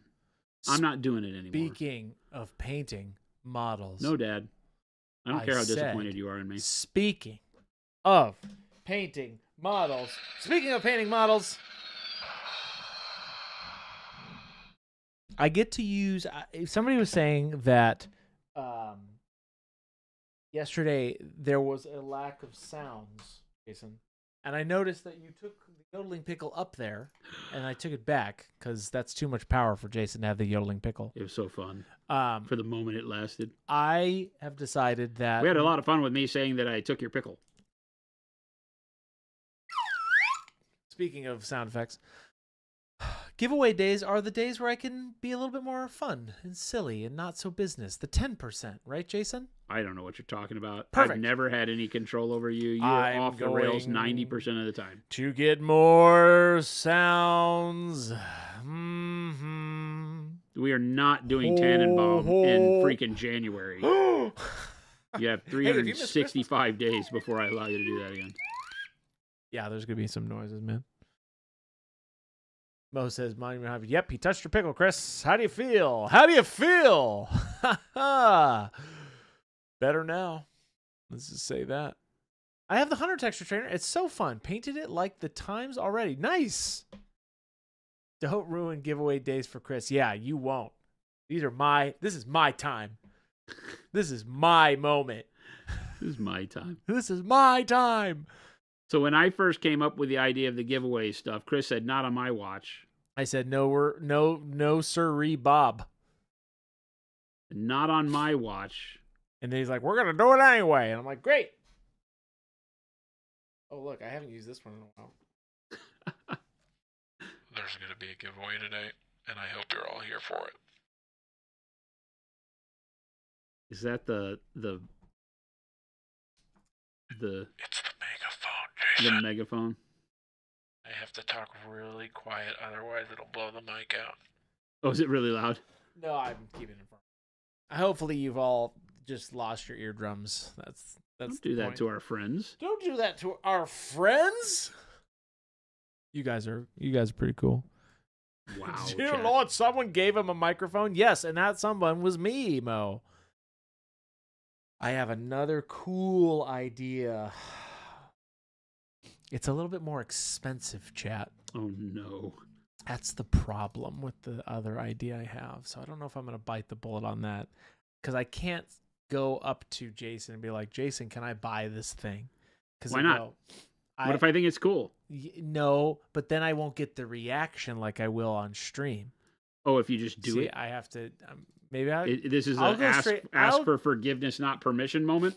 A wise man told me that. I'm glad you think I'm wise. You're a good man. The new expert paints are coming out very soon too, Nicholas. We will let you guys know. The best place to find early announcements, by the way, if you didn't know, this is our Discord. No way. We do little fun win-win times for you guys over there. Specifically when it comes to when we make a product physically go live on the site. I don't know how else best to say that. It's not a soon thing. It's just like yo, this is live now before I tell the world. They get about an hour. You do. Sometimes even more. Sometimes a full day. Chris, are these ideas part of your evil plans? Yeah. This is the year of evil. That's what I'm saying. It's got me worried about the whole, I don't know what's going on tomorrow in the stream It's thing. called Clarity, and it's called the year of evil, clarity. What else do you want, Chad? Evil clarity? Clarity. The year of clarity is what I'm calling it. Where does evil come in with Change clarity? is coming, chat, whether you like it or not. I don't like this. Oh, you'll like it. It's all going to be great change. There's not going to be that much change. I'm just updating the stream stuff. Don't tell Jason. Hey, maybe I'll just go live tomorrow while I'm doing all the changes, and it'll be the weirdest stream you all have ever seen in your life. Because he just won't be doing anything except cussing at cameras. No, you can watch me. As software updates don't take. I'm doing software updates. He'll have to restart the computer 18 times. Yeah, that'll be fun for everybody. No, I'll stream on my phone, right? I'll just put it on my phone, and you guys can just watch me messing around with stream.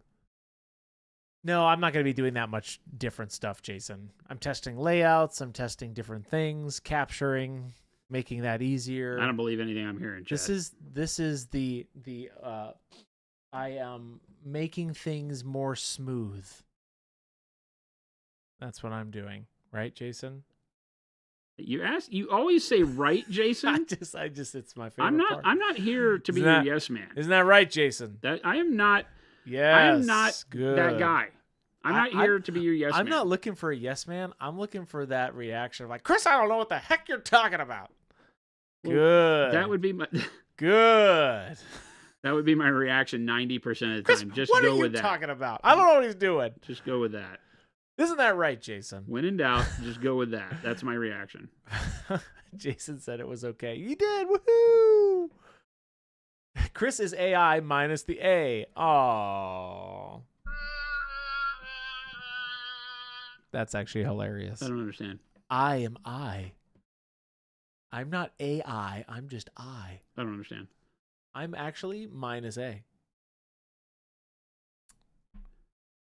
I don't get it. Nothing's gonna change, chat. I'm just big talk. I'm going to come in. The studio's not even going to be in this room anymore. It's going to be I'm locking in the his door. bingo hall up north. I'm locking the door and I'm barring it. It'll be in the bingo hall I'll politely tell you not to come. with all the want old people in his Jason- neighborhood that he's trying to get elected as I mayor by. I don't want Jason to see that side of me. It's not good. What side? The one that has to mess with stream and macros and all that. That's I inappropriate. love how he acts like he gets all bent out of shape. This is like what he lives for. Like you live for this. Once it's done, yes. Oh, here we go. No, I have much work to do, chat. And Jason will be streaming though after his meeting business stuff tomorrow. Yep. He's gonna I'll be go streaming home. from home. He's gonna be able to do it to YouTube and Kick and Twitch. Because he's gonna set up the restream, right, Jason? Yes. I'll do that in the morning or tonight. Maybe I'll do it tonight. Yeah. Give it a whirl. It's pretty easy. Everybody yells at me though. They're like, "I lost my stream streak." Oh, it's okay. We understand you guys are really devoted to that, but it's okay. We want you to come when you can. Think of how awesome it is to have to restart your streak. That's right. Think about how awesome it is when you work at the factory and they flip that little sign that says "days without an accident" back to 0. And it just is. Think of the challenge that represents. Oh my gosh, is that what it is? The days without an accident vibe? Yeah. That's what the stream. Lumberjack says it's not awesome at all. Lumberjack, no, it's okay. Dumbrus, the perfect description. Cottage cheese. What are you talking about? Oh, Dumbrus. I see. Oh, you're having some problems with your transparent white has turned into cottage cheese. Jason, tell us about the transparent white thing. Zinc does not like to be in a liquid form, so it will start to congeal over time. It'll congeal. Contact support, depending on what date you bought it, they can take care of you and get you a new one if it's within the time limits. If it's years old, like you have one of the OG ones, then there might not be anything we can do. But we will help out as much as we can. Swifter Bear, you better show up then. If you want your stream streak to go, you gotta hop in. But we can't stop Jason's train of the hobby. That is why we're doing this. Doing what? Just like why you're streaming from home every once in a while, because you're into the hobby. Yeah. And you want people to do it. Well, I've been told by this squad around here that I need to have a painting station at home. For years, they've told me this. Yes, that's true. And I'd finally done it. And I was like, well, I'm not going to do it without the ability to stream. Right. And we started doing the Discord hangouts, but the Discord hangouts are a real nightmare for management. It makes it to where I can't really pay attention and have fun painting because the Discord platform isn't built for that. Yeah. So I was like, well, what if we could stream? But me being up here is a struggle to be up here all the time. And so now I can do it from home. So I think it's rad. So to get a streak, you have a lumberjack. I was upset when I turned in and it didn't count towards my streak because I wasn't here for. You have to be here for 10 minutes to count towards a streak. Yep. Oh. Well, yeah, you can't. I mean, they're doing these things that don't mean it. I mean, you know, they Yeah. give you it's like a gamification of your viewing, and I see. and you can't watch on mute anymore. They changed that. You used to be able to have a bunch of tabs open and watch on mute, and it would credit the streamer with a view. Oh. If you're on mute, right. if you have the tab on mute, or if you have the stream on mute, they don't know if you have your Google tab muted. But if you mute the stream, Yeah. it no longer counts as a view, and you don't get the time for it. Because people are doing it to you have 100 tabs open, and that's how the view bots work. Oh, I guess that's true. So they have to do that to combat it with it a little bit. Yeah. So they Okay. can't have it to where all that counts towards viewers. I mean, it's not like it matters. I'm not talking about your stream streak. I know a lot of you really love the stream streak, but from a standpoint of viewers, it's like I keep saying is like if they ought to go through and scrub inactive followers once a month. Yeah. You would see people's follower counts drop to ground zero. Oh yeah. You know, I mean, that's just if somebody's not consuming your content, they could have been an old subscriber, an old follower for years. some people have like not tuned into the platform in years and are still on this follower list. I don't know. People care about the numbers, and I get it. I just want people watching and having fun. Yeah, and you're on a hobby kick. Me, I'm on a ridiculous kick. At night working on stuff at home. Good. That is good. I haven't had this much paint mojo going in, I don't know, forever. It's been decades since I've really been like, let's paint models. To the point where I'm willing to like build models at night, like at 10 o'clock with Cora snoring on the chair next to me. Yep. So yeah, I'm stoked. It's been a lot of fun for me. That is cool. Matt's hyped says, does Jason dream more about painting or us? Yes. Wow. Oh, wait. These are my innermost secrets. Why are you asking these things? I dream about you, chat. Ball man. Don't feed him, Jason. Chris is using your kick as the reason he won't paint on stream. False. Yep. He has been enjoying his painting though, so why would I? Yeah, I know. Step in? It's his perfect excuse. Well, I don't want to interrupt you. But see, I'm doing it from the aspect that I can go paint what I want to paint at home now, Chris. So you can usurp some time here. I did this all for you so that we could treat the people with the Christopher Learns to Paint streams. And you're chickening out. I'm not chickening out. When are we doing it? I told you guys I'll do it. I'll make a whole announcement for it. We'll do a whole thing, chat. Musa, we are giving away an intro set and the selection of your frameable. So if you win today, you're going to message Grant. And I also told Grant. I love how I said the selection of your frameable. Whatever frameable you select is the way that should be stated. The selections of your framables. That's how it's technically supposed to be said. My God. Whatever frameable you want. And an intro set so you can start painting. I call it the Magical Start Painting Bundle of Wonder. Is that what you call it? I just did. Perceptiontron says, are the Monument Hobby clippers on one side or both? They are two-side bladed. Rattlecan, Jason just threw me right under the painting bus. What happened? That's what Rattlecan just said. Jason just threw you right under the painting bus. Oh, yeah? I mean, if you're into that sort of thing. thing. Pulled a Baby J. Poop Tempest. Enter the giveaway. Hey, you only have to do exclamation mark once, chat. That's all you need to do. You can only get one entry. You can only get one entry. Here for a long time, not a good time. Chris sounds like there needs to be a go bag in the mix. Nope. Not this time. But maybe we'll do that in the future. You'll have to wait and see. We don't have any. We'll get some. We will. He's gonna snap his fingers and make go bags appear. No, there was such a run on go bags. It was unexpected during the Christmas holidays that it's like, good luck with that. Yeah, we will get some at some point. They will be coming back in stock. So maybe when they come back in stock, maybe we'll do a giveaway then. That's the point. Is that we're going to be doing this all year long. This is week 1, which is wild to me. 52 weeks of giveaways. So don't worry, we got something you'll love. We'll figure it out. A starter set to start the new year, bud. That's exactly why I did that. You see, start painting bundle. You understand? Yes, you have to be on Twitch today to enter it. Yes. You don't have to be on Twitch to win. Yes. You can come on Twitch, enter, and then go back to your platform and watch. Yes, but you just have to remember that you entered with your Twitch name, and so when we call names, if you're watching on YouTube and your YouTube name is Splattergast. And if you don't type in chat, I won't see it. That's how my system works. So you have to be over on Twitch and say it. No, he doesn't. You do. They can respond on YouTube, and we'll see it in the chat here. True, but it's way easier if they respond on Twitch. Well, but I'm going to say they don't have to, and you're just going to have to work through it. Okay. You heard him. Be on Twitch. Respond on YouTube. Don't listen to this ninny. No, it's actually true. That's how it I can see right here when they say, hey. I know, but if it's a different name, because people have different names on YouTube. Yeah, but we're not going to make them go back to Twitch. Some people don't like Twitch. That's true. I just work here, chat. I just work here. I'm trying to get you stuff. Brews Games Rides, yes. Exclamation mark giveaway. Dial, what's going on? Elvish Oatmeal, that's right. We're going to be giving it away probably in the next 10 minutes or so. A little towards 4 o'clock.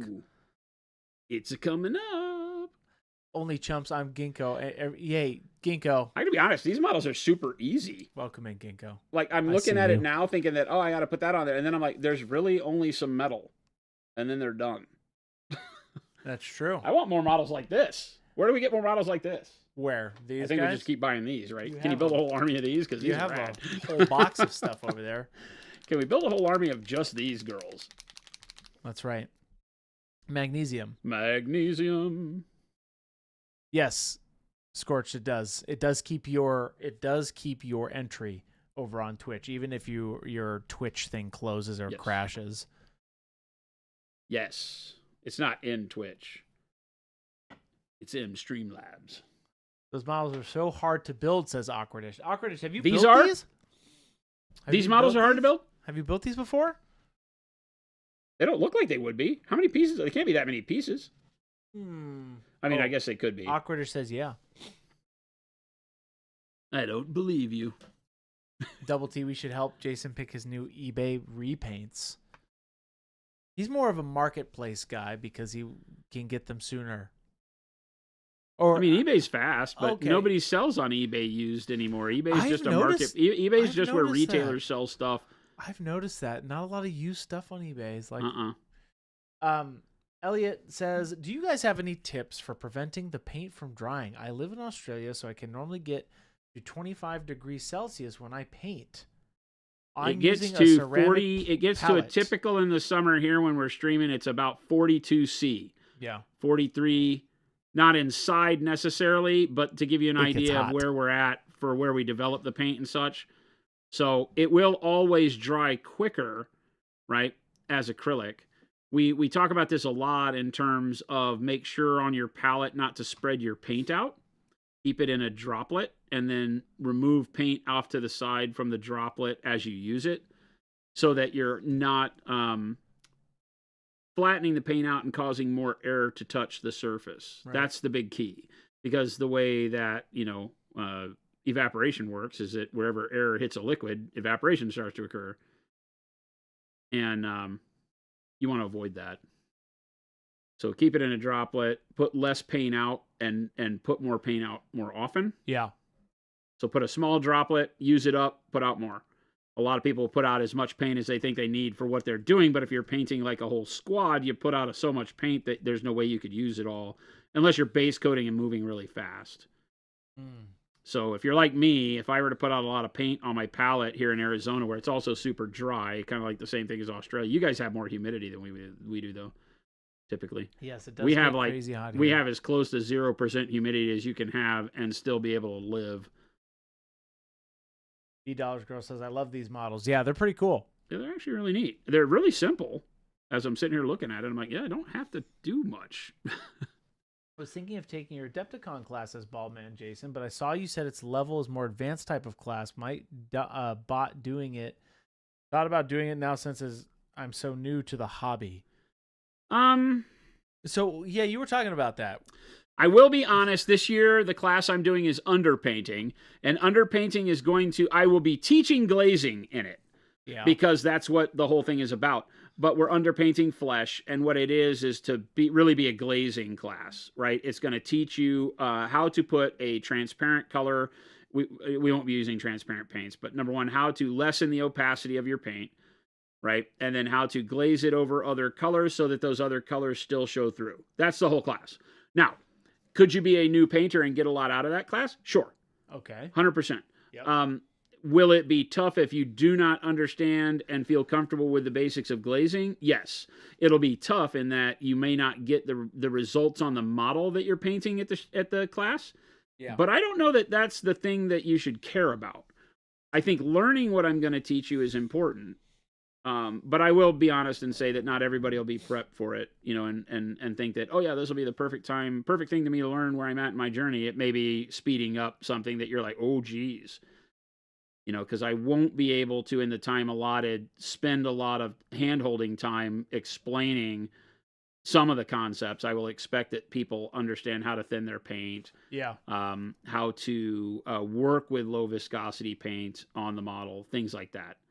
But like I said, I don't know that I'm saying to be afraid of it, because it won't bite you if you go and it's stuff that you're not ready for. Yeah.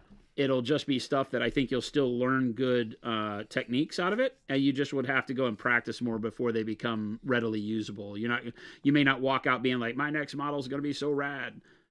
You might be like, I need to go do this 10 more times, and then this is going to be awesome.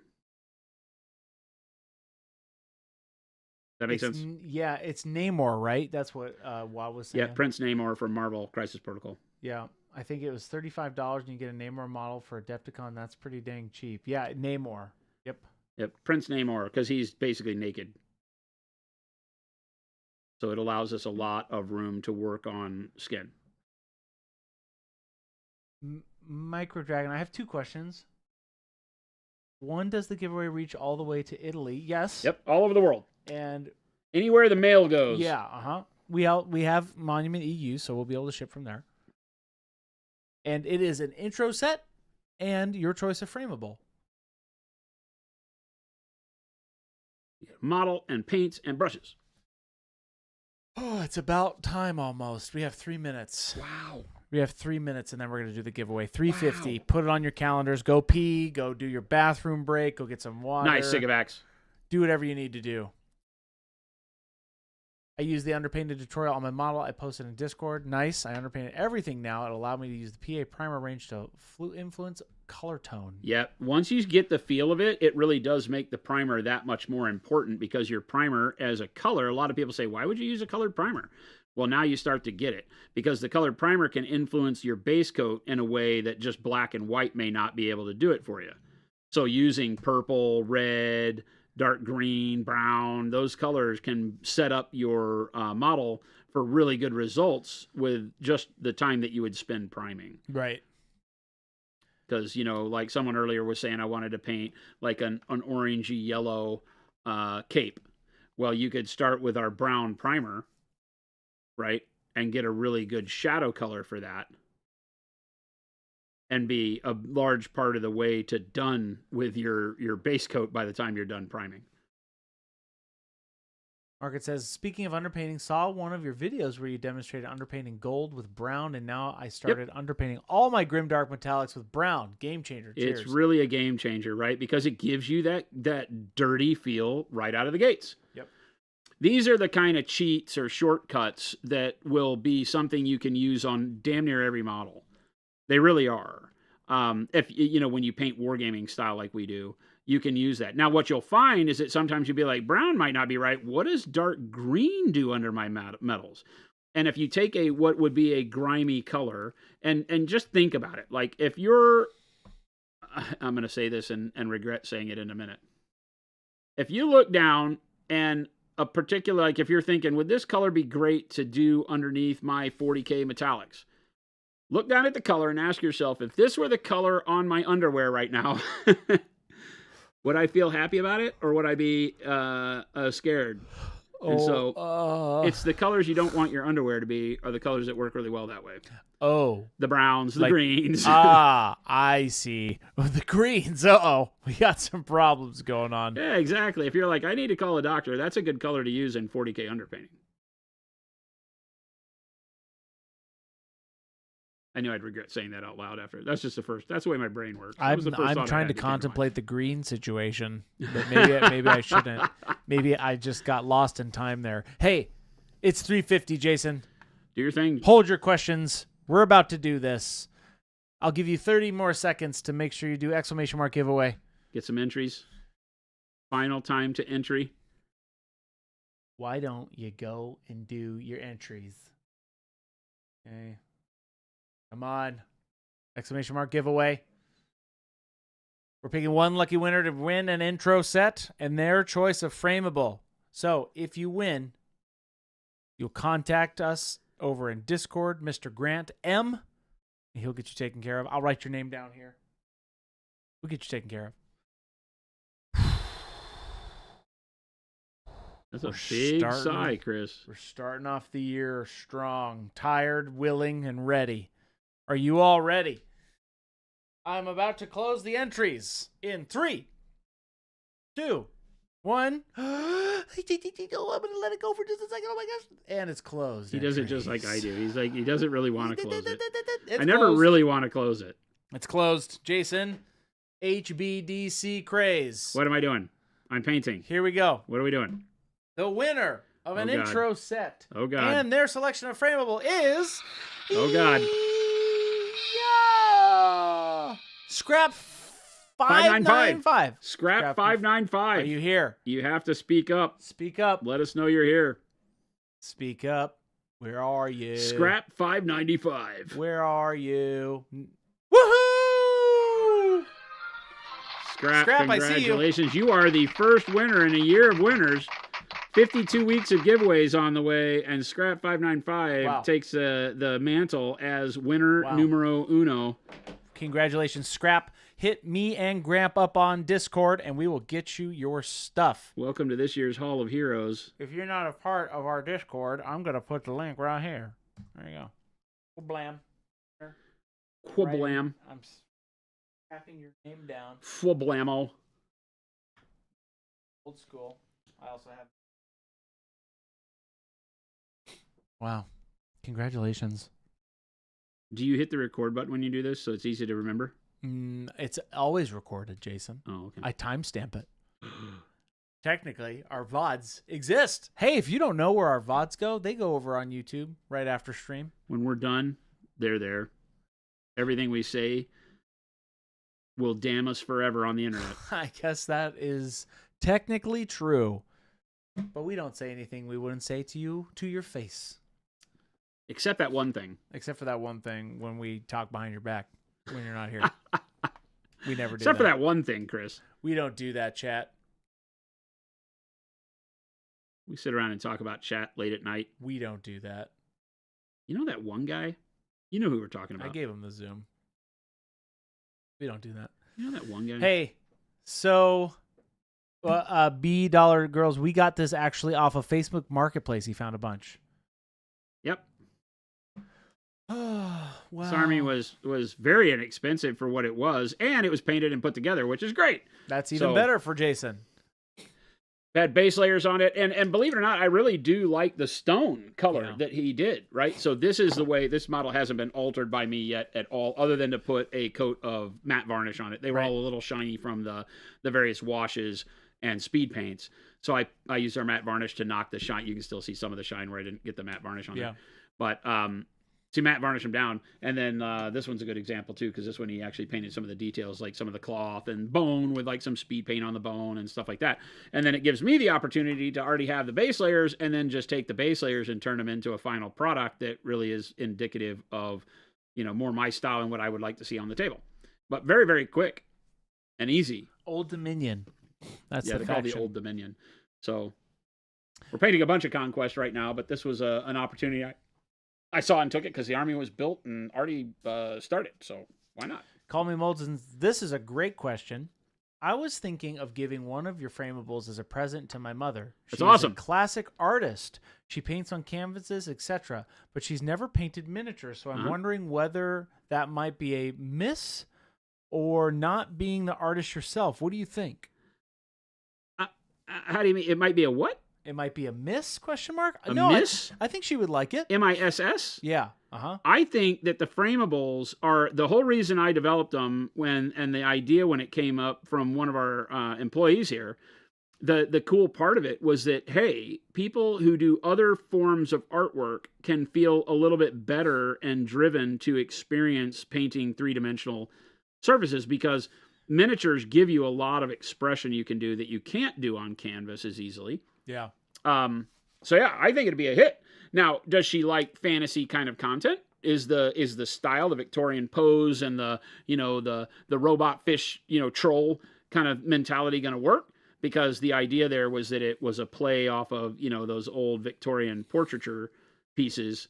So it kind of has a unique way of doing like a classical paint style on it and having it track, but at the same time being fantastical for those of us nerds that like, orcs and goblins and elves and stuff like that. So if you think the content would jive with her, I think she would enjoy it.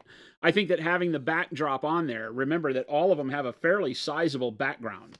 And when you look and say, hey, even if the miniature 3D part wasn't as great, and we kept the details fairly simple so that for a canvas painter, it would be, easy to do. But the background is big enough on all of these that you have a lot of room to play. And to be able to tell a story for a character that's already built might be really fun for them. Yeah. A lot of canvas painters have been very interested in this because it is like, oh, yeah, this is different. Because it's something, number one, that can go in a frame on the wall, which is kind of the world they live in. They're building stories for that complete vision that hangs there all the time. Whereas a Space Marine doesn't tell much of a story. It's meant to go in an army and be used, and it has a lot of its emotional attachment is for those of us that build armies, build lists, all that. Not that you can't put a Space Marine in a diorama and have that, but these live on their own in the world you create on the flat background. So I think it's a great idea. that's wonderful. They were built to be kind of a two-way art form that allows people who have only painted miniatures to feel, inspired to get into 2D work on the background. And for 2D artists, traditional 2D artists, to feel inspired to paint some models. Why not? We get told all the time we're not really artists because all we do is paint other people's stuff. We're like the tracer in comic books. That Chasing Amy. You're just a tracer.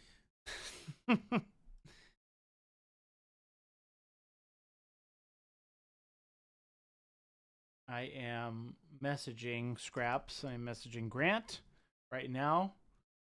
Congratulations to you. Congratulations to everybody today.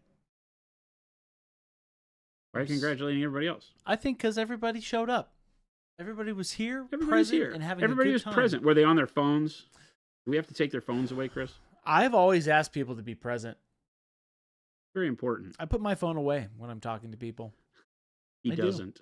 I do. Oh, I do. 100%. Anytime we go out to a restaurant, False. Chris is freaking on his phone the whole time. It's so annoying. Literally never. That I can't even. It's a total lie. I have to admit, one thing that Jen and I have kind of, I think it's been unspoken in our relationship. Maybe early on we had a conversation about it, but one thing we are very good at is we never in our 11 years have had our phones be part of when we go out. That's the idea. Never. I think early on we probably did you're a new couple and you look around and you go, I don't ever want to be like these people who are like sitting there not talking to each other. Yeah. Sometimes there's not a lot to talk about except Monument Hobbies, which gets a little old. But yeah, if I could we never jump to our phones unless the idea on the phone is, hey, we got to find this place we want to go. The phone is a tool for us. And I am that a way really where if I could do a simple phone, I totally would. Get rid of it. Yeah, like the flip phone you were talking about? Oh, heck I would yeah, love dude. to have a flip phone. I'm I ready say to that. go, I don't dude. use the phone as a phone. I still need it for stuff like I said, like we'd be out and be like, oh, Yeah. hey, I want to go do that thing. Where can we go? Maps. Maps is good. Maps. Jason, it's about that time. Are you going to keep going? In a minute, I'm going to need what? You going to keep going today? You You going to go long? Yeah, I'm going to keep going. Okay. Chat, I'm going to leave. I am so glad you all showed up today. Congratulations, Scrap. I should ask chat if they want to put up with me still. I always you ask me, and we don't ever include chat. They don't have a choice. Does chat want me to keep painting, or does This is chat up want to us you. to send them someplace else and not have to be here anymore? What's the deal? If I had to guess, it is always going to be a yes from chat. I have to guess. They like hanging out with you here. Awkwardish. I'm happy to just be here. We're getting our perfect world, Jason without Chris. Agrippa, harsh and cold. You'll miss me when I'm gone. But fair. Wow. Wad says, we always want Jason to stay and Chris to leave. That is correct. Wad! Oh! Harsh. My brother. My Harsh. God. Why? Why have you forsaken me so? Wad, coming from you, that's... I don't know how to process that. But hey, I'll process it on my hour drive home because traffic sucks when it rains. Oh, I was going to say, it's going to be be even worse today. Yeah, it's going to be bad. My 15-minute drive is going to suck today. Yeah. Jason, can you center up for the people Nope. before I leave? Yes. Just so that you can actually, Can show them you what you're launch doing? my button pad I program? won't touch it. Nope. You can Thanks. do it. It's on you. Thanks. I I had won't to do it. yesterday, so I'll do it again. Yes, that's right. You can do it. Hey, chat. It's been real. It has been real, actually. Getting his butt. Get his butt. Web buttons. You could web button this. There's your web buttons.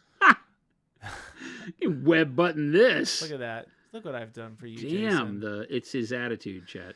My attitude? It's his tone of voice. It's all in his tone of voice, chat. What? Hey, It's all in that tone of voice. you guys all have a great night. What are you asking about your special sauce paint? What? I'm not answering your question anymore. You're done. You have turned to the dark side. You? What are you talking about? Like, do I have to be the one that tells him, chat, that he has said multiple times this is the year of evil? Evil! And then when people are evil, he jumps on you. Like, I'm going to get you. Like you're not following the rules or something. I don't understand. Have a safe trip, jerk. Oh, Wad. My heart can't taketh it. I told you I'd be evil. He just call you jerk. Wad, what's your question about secret sauce? Just go for it, I guess. What do you want? Oh, this is so good. I'm not putting up with all your guys' debauchery. Thank you, chat. Shenanigans anymore. Thank you, chat. And then you guys are like, come up to me and like when you see me personally, oh my gosh, hey Chris, how you doing? I'm like, you guys lambast me when you don't have a face. I love all of you. I love every single one of you, even the ones that give me the hard time. This is the kind of relationship you really need a therapist for, chat. Wad, sorry, man. I can't read. Sorry about that. I can't see your question. Got him. If only I could read. Oh, Wad, I guess I'll answer. Is the VIP one actually exclusive or just available first there? I'm getting the VIP bag either way, but others might want to know. That's a great question. It's pretty amazing that I really thought Wad was in the room for a second. Hey, brother, is the VIP one actually exclusive? Okay. That's a great question, actually. So I reserve the right to release it later. But right now, it is meant to be exclusive to this. It's not just right at this point in time, just an early release. But if it's a cool color and people love it, I would release it. The same way we talk about Wizard's Butt. You know, Wizard's Butt could be something where if a color turns out to be something everybody loves, that we put it in the main line. I guess so, if you're into that kind of thing. Where did that come from, Chris? Can you just let things be cool? Let them be cool. All right, chat. All right, chat. You heard the man. I'm depressed. I'm leaving. I'm not depressed. You're always depressed. Oh, I am. Why are you so depressed, Chris? Okay, now I am actually. I'm sick of all you. Okay, bye, everybody. I'm sick of all you people. I'm done here. Can you shrink those down for me, please? Not like that. You bastard. No, it's a web page, Chris. It's yeah, there you go. Thanks. I'll do it. Just thanks. No, because then you'll hit the X. You will. Oh my God. That right there is that right. No, right there's fine. Thanks. That's perfect. Right there is great. Let go of them. Okay. All right, I'm leaving. Oh, it won't. It seems like it's calmed down a little bit. We'll see. People have. The Bears. The Bears. Okay. The Bears. Goodbye, everybody. Bye, Jason. See ya, Chris. Drive safe, man. I will. And don't yell at traffic. Breathe, my friend. Breathe. Huh? That's where I get all the anger. That's where you get all the anger out. He is Mr. Road Rage International. All right. That silly goose. That silly goose. How did we do the gold? I think we did it with rich gold, right? Rich gold. Not copper. Rich gold.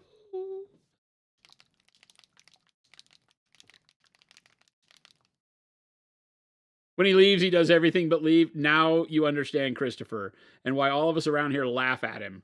Because he will say he's going. He will be here till 6:30. Mark my words. He'll come back in here at least once, right? I'll go out there after I end stream, and he'll still be standing around for some reason. I'll yell at him for, why are you here still? Well, right? That's Chris. That's how Chris works.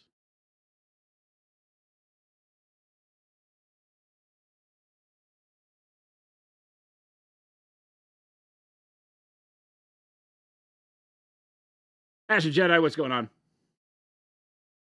Hello, friend. Speak friend and enter.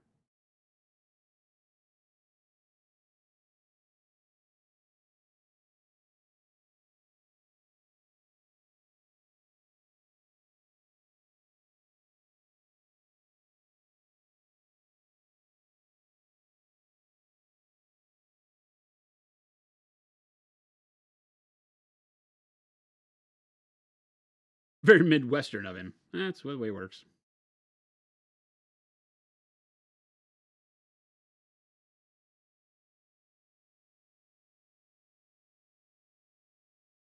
He is that Midwestern kind of nice. That's funny that you say that.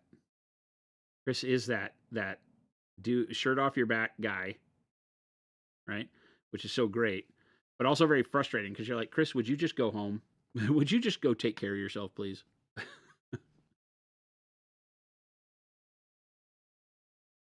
I'm very proud of him not staying every night for the stream. As much as I would love to have him here on the stream, I'm glad he's going home.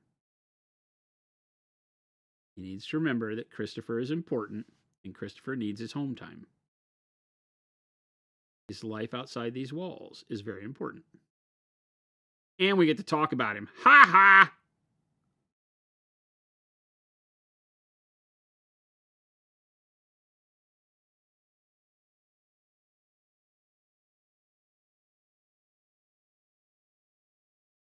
Jade, you got bad rain? It was bad a little while ago. Here, it had been drizzling all day, and then all of a sudden it was like torrential nonsense. We don't get light rain very often. It's like tsunami or nothing. And we get a lot of nothing for most of the year, which makes it to where when the big rain comes, you hear lots of sirens. Because people lose their collective mind in Arizona when it rains. I'm doing the rich gold fairly thin on this so that the magnesium impacts it a little bit. And so that it is a little less smooth. It gives it a cloudy look when you do the metallics thin. And that's actually what we're going for when I want them weathered more.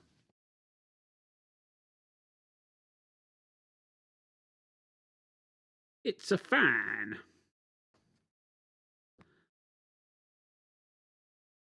You picked the fine time to leave me, Lucille.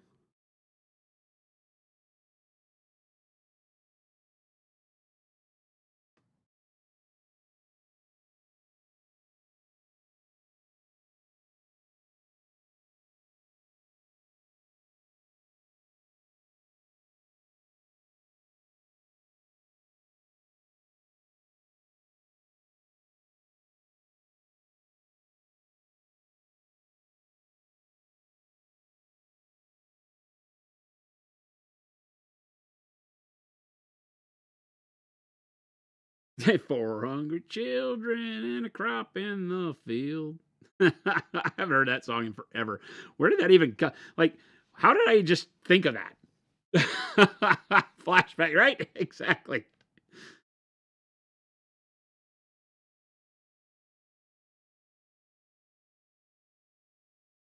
I love that you know that. Are we brothers?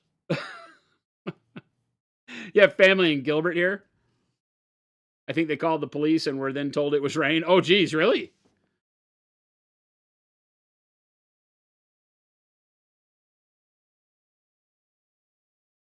Was it a style, Jay Matthias? Was it a style or speed consideration to do true metallic metal on these as opposed to non-metallic metal? A little bit of, well, mainly ease, because I'm not focused on spending a lot of time on these models.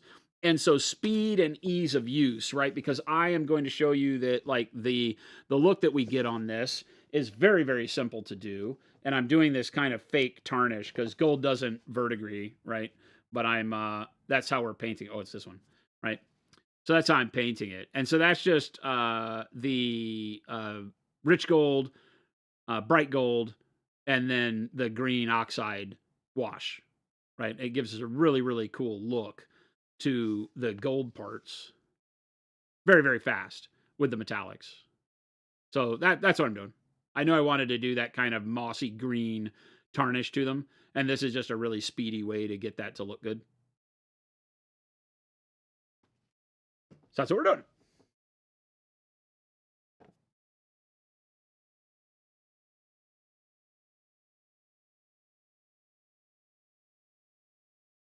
Wolf is like, is being old a similarity? Then we're brothers. Is that how that works? I feel like that's probably how that works. Old guys unite. Old cranky bastards that paint little men unite. We need a t-shirt. That's a hell of an acronym, but I'm down. The Old Cranky Bastards Paint Club.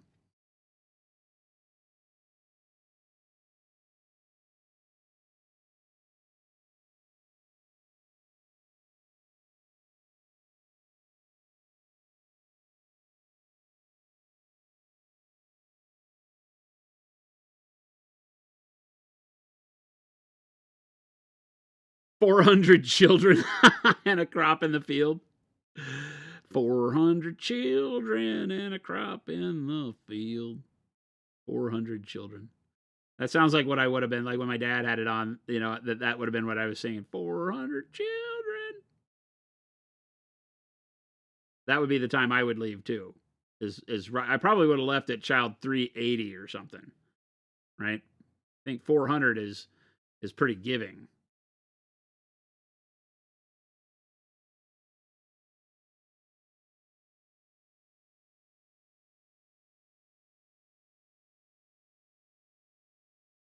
All right, for those of you that may be new around here, remember Fuse After Dark is in effect right now. That means I take no responsibility for missing questions, paying very poor attention to people, not being observant at all. It's part of what happens when my better half of my brain leaves, meaning Chris, our producer extraordinaire. So I apologize ahead of time. I know I'm a horrible person. I try my best. And fail excessively when Chris leaves me alone. So send your support tickets to Christopher at monumenthobbies.com.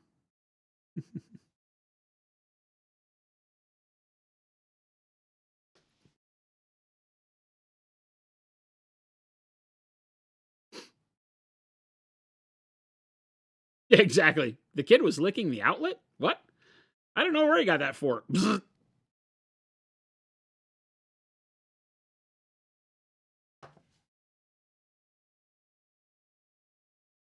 You can understand why he was frustrated with Lucille.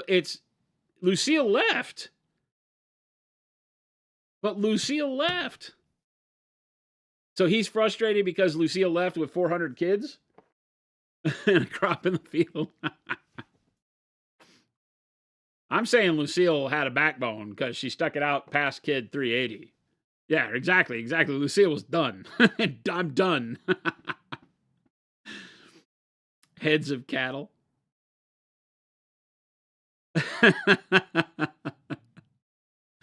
Oh, Tadpole Jack. Chris is pretty dope. He's a pretty good guy. No free pub for Chris. You picked a fine time to leave me loose, Will. Oh.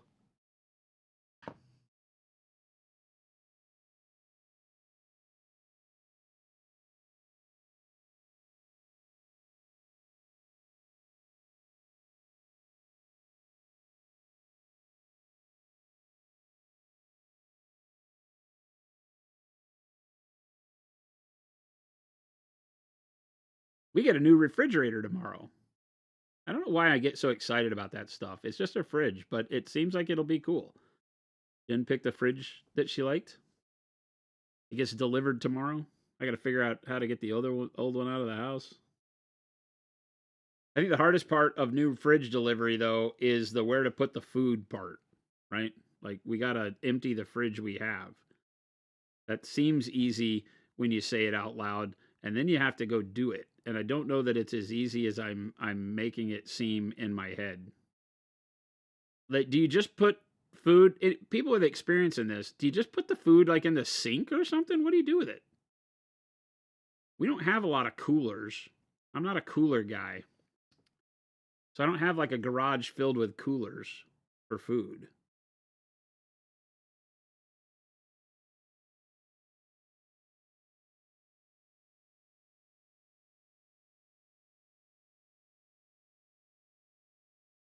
Yeah, in the sink, I think, right?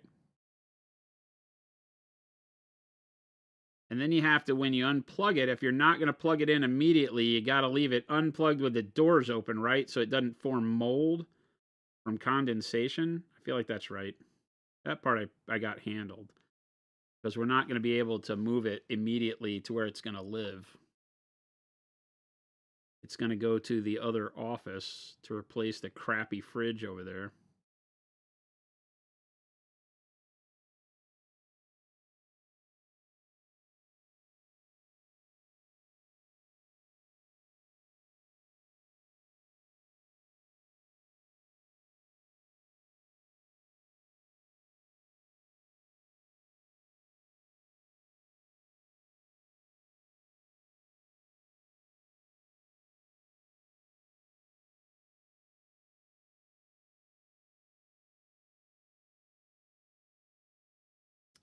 Automaton, exciting news. I have sandwich. I have jealousy. I had QT hot dogs for lunch. Anybody with me? Do I have heroes in the crowd who understand what I just said? Does anybody in the crowd understand the impact of what I just said? Who's with me? I went to QT on purpose for a reason other than to fill my tank with gas. And that reason is the only real reason to go to QT. Because while they are a gas station, that's just a sidebar to what makes QT awesome. Mo says, you live dangerously. What are you talking about? This QT we're talking about. I didn't go to like just any gas station. I went to QT.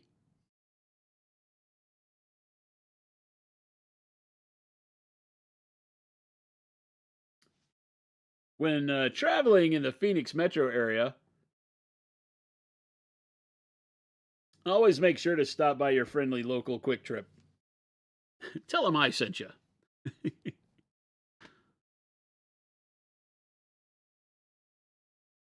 If you bought gas station egg salad on purpose, what gas station? A Piggly Wiggly? I remember Piggly Wiggly out by me in Texas and Oklahoma actually had good sandwiches, and then Hess had pretty good sandwiches out east. And I can't remember the other place that was out east that had really good sandwiches. There was a really good gas station chain in Pennsylvania that had great sandwiches. Where's Tim when you need him? Tim, what's the freaking sandwich joint in Pennsylvania that has such great sandwiches? Wawa. Yeah, Wawa. Wawa has great sandwiches.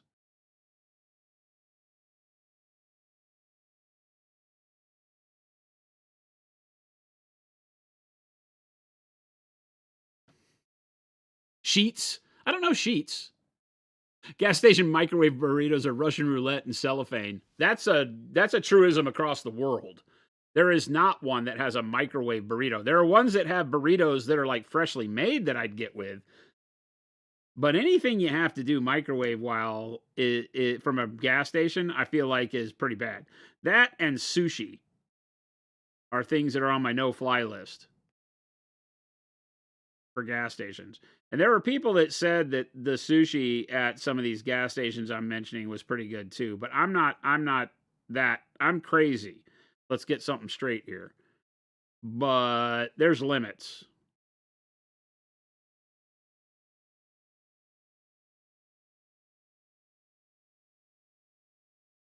But then again, I have to be honest with you. I get sushi and I like it from a place called Nora Asian Fresh that's run by Mexican people here in Central Phoenix.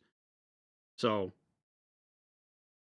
I don't know that I can be trusted with my my knowledge or my choices when making fast food sushi choices.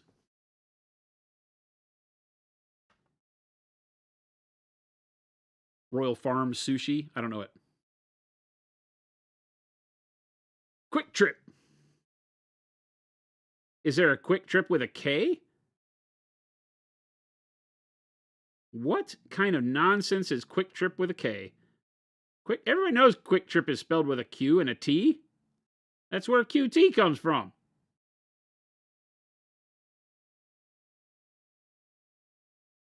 That's like that horrible place in Colorado, and I'm sure it's all through that area of the country. Come and Go, spelled with a K.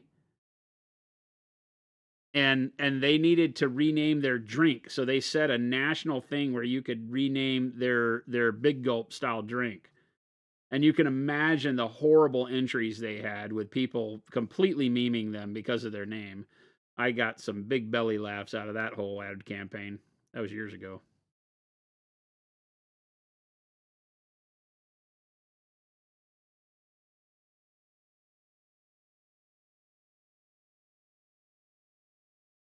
This is like a chandelier. Like, are you afraid of this thing? I guess I'm afraid of this thing because it's an animated statue. So by virtue of just it being moving, yeah, I'm afraid of it. But I don't know that the chandelier is like the most and the candlestick and the chandelier is like what I'm looking at it and going like, oh yeah, big scared.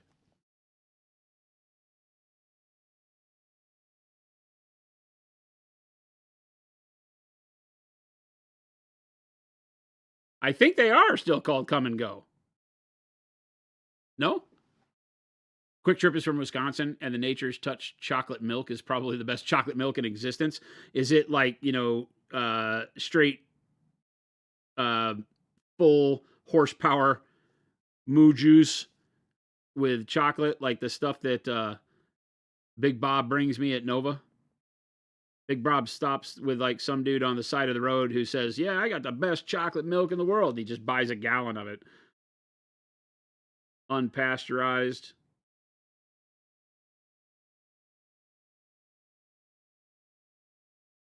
Like chocolate milk that fell from heaven. It's literally like a chocolate milkshake because it's so creamy. Ridiculous.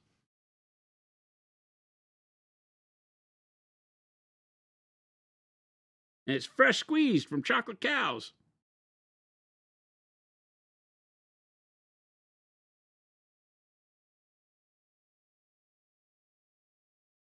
I didn't do it. Why is this person out there honking? Stop honking.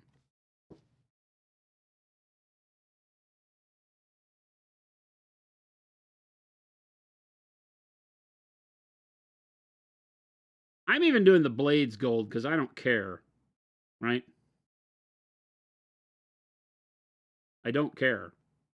Why are the blades gold? Because they were really pendulums in a grandfather clock. That's what they were. Because these things seem to be using like other household goods as weapons. So, chandeliers. I'm not mad at painting these gold. The animated magic makes sure that the gold stays hard enough to actually hurt you, whereas gold would normally not be your choice for weapon grade metals. Just gonna throw that out there. Bull milk and go. What? Is cow squeezing? I just tip them.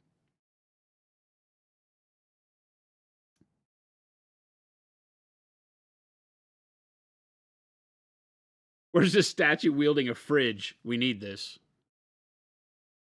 Modern appliances just to tie the fantasy to the sci-fi. In the book series that I'm reading right now, which is the Sons of the Black Sword, Larry Correia. This is going to have to be repainted with all the black stuff because it's just got too many areas where it didn't get done right when I wasn't paying attention, it looks like. Anybody read this? We've talked about it on stream before because I've been listening to the series for a long time, and it takes Larry some time to like get back to writing sequels to it. He's kind of like Stephen King in the Dark Tower series. This series is good, but He runs away from it and then takes him a while to come back. Broken Sword, what's going on? Wirehead, are you? Nice. Yeah. So, okay, Panic Bomb, you got it in one. That's you got it. You nailed it. That was the one that made me laugh the most, by the way. So you like Larry Correia? Have you read the Sons of the Black Sword series? I'm on book 5, so I won't spoil anything because I'm not done. But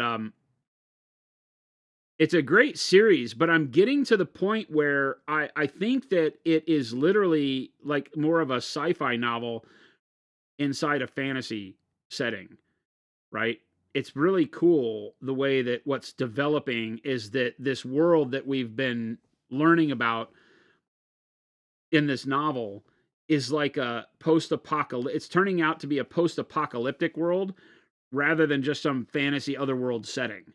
You know, not quite like, you know, Planet of the Apes with the Statue of Liberty sticking up out of the ground kind of thing, but similar, very similar.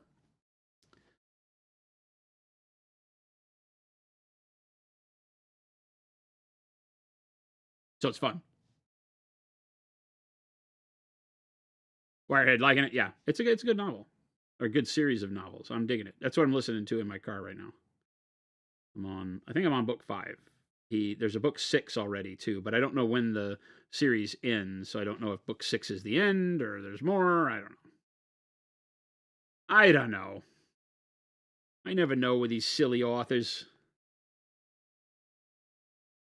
There was a series I was reading, and I wasn't like super into it. And I'm not even going to remember what it was. It was a standard sci-fi military style series, and the guy got outed because there hadn't been a lot of books, and then all of a sudden there were like 2 or 3 in the series that popped up, and the guy got outed because he had used AI to write all the books. The most recent ones, not the early ones, but the most recent ones in the series. I think he got caught using AI. I haven't tried them, so that's pretty shystery. Terry Brooks' Sword of Shannara series was secretly post-apocalyptic. Yeah.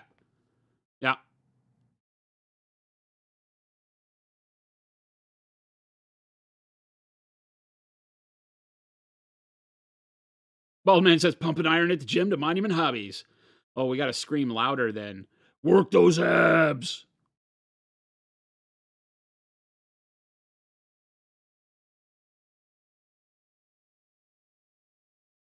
If it gets you winds of winter, you may overlook AI. Oh, I don't know, man. I don't know. That's pretty brutal. Yeah, but AI is rampant in writing right now, and it's a real shame. It's got, as you can imagine, authors up in arms because they're now having to fight against this, you know, schlock that people can turn out super fast. AI is problematic all the way around, in my opinion. I'm not a fan. We don't use it for anything here. We don't even use it in business, and everybody says we're stupid. But I can't get myself to a point where I feel like it makes sense to me to have like AI. People are like, oh, AI can return your emails, and I'm like, I never want anybody that takes time out of their schedule emailing me to get AI back. The only people that I would send AI after are the ones that used AI to email me in the first place, and I just hit delete. I think Chris uses an AI algorithm for going through and like grabbing tidbits of video out based on keywords through our videos that he wants to, you know, but it all it does is acts as a pre-edit phase to speed up editing of videos. I think we have something we use for that. So that's a cool tool if that's true. I might be lying though. But yeah, I just am not a fan. Not a fan. When it first came out, I did the Mid-Journey thing just to see what it was all about. And, you know, prompting art has some neat things to it to get you kind of, if you have an inspiration, you want to be like, I want to do a ogre with, you know, a big flail and and having it come up with something seemed cool. But at the end of the day, I'm like, nah, it just turns out garbage that is not really worthwhile. It all looks exactly the same. So interesting to watch it in the world right now, though. people vehemently for and against it.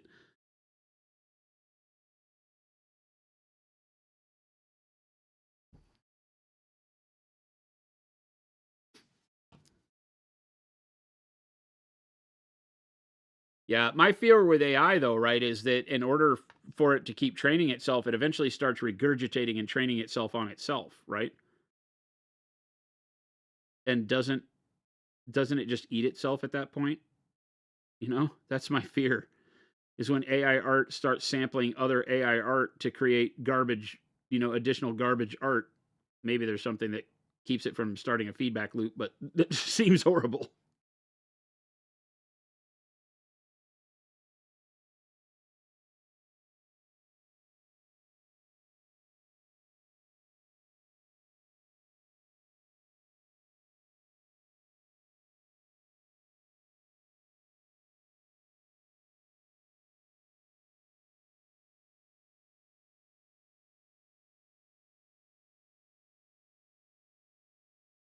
Go back and forth when you're thinking of things. Sometimes you get a spitball with me with when I'm trying to figure something out, and I've used it for helping structure better habits and things. Yeah, and that's what a lot of the business people that I know talk about, how they use it and all that, and I'm just like, yeah.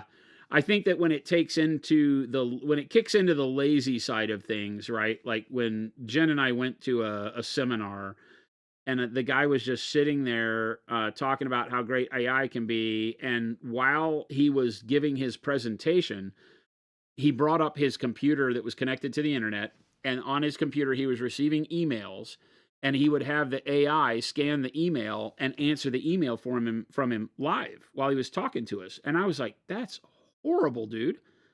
Like, somebody just took the time to email you a question, you thought that question was worth answering, and yet you just let the AI do it because he said he trained the AI model to talk like him on his email. And then not too long after, I started receiving email from people that we either do business with or who want to do business with us, and they would just send us these emails that you could tell were AI generated because they weren't quite nonsense, but they didn't form cohesive ideas. The sentence structure was good, the AI can write sentences and things like that, but the cohesive nature of how you talk was not present because it didn't have any kind of emotional content, right? And I'm not talking emotion like sadness, anger, or whatever. It just, you don't have any intent behind it because computers don't have intent, right? They're just algorithms. And so it was like, what the heck? And then, of course, we get all the ones that are like, we were browsing the Monument Hobbies website and we saw insert product name here and thought that was the best thing ever. We'd like to advertise it for you. It just silly crap like that.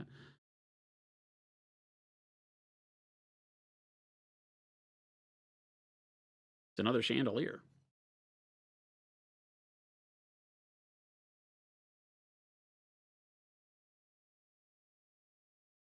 Yeah, so it's like when you use like even spell checker, is something that's constantly doing the AI thing. What we call AI is not really AI in most cases. It's just an algorithm that has a bunch of AIO and makes some decisions based on what you program it to do.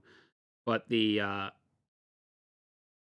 spell check is an AI that we've used for years, and so it's it's good for stuff like that, I guess. I typically don't have that problem. I type fast, I read fast, I think fast, and so the stuff by the time I commit it out on the page, I don't really need a lot of oversight on it. My spelling is generally pretty good, and spell checker gives me enough. But I've talked to people that are like, yeah, they will do the talk in the car thing, capture the notes in the car, and then have an AI thing that smooths all that stuff out. Smooth, maybe not the right word, but does an edit pass on it so that when they get to where they're going, it's like the thought feels more cohesive rather than just a bunch of stuff tied together, and then they go in and edit it. So I can see that. I think just like digital music and music sequencing and things like that, there's probably a place to use it. We've been using the same types of things to do Photoshop for years. So I can't say that it's all bad. We have this conversation on here quite often. But I definitely don't like the prompt, get a picture, put said picture out on the internet and say, look at all the awesome stuff I do. I like the meme where it says, I ordered a pizza, now I'm a chef. I ordered delivery pizza, now I'm a chef. Welcome to AI.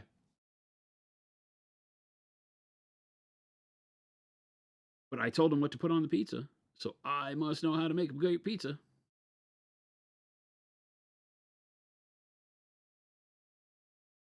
Avians, so you can communicate properly. I mean, for some of us, that's probably not wrong, right? I know that ever since COVID and the lack of you know, external conversation that we had during that time. I mean, Jen and I had quite a bit here at work because we continued working all through it, right? There weren't days off and all that, but we didn't socialize the same as everybody else. And there is a point where it's like, I forgot how to talk to people. I don't know that AI can fix that though. I'm a pizza architect. I'm a pizza prompter.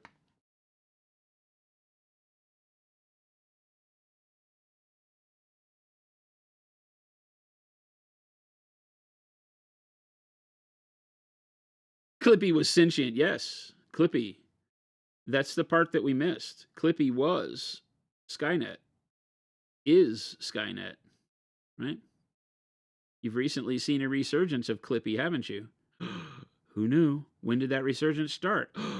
Go check the date. It was the date Skynet went active. When they brought Clippy back. Think I'm wrong? Go check it out. I just started a conspiracy, by the way. I just made 80 million tinfoil hats all at once.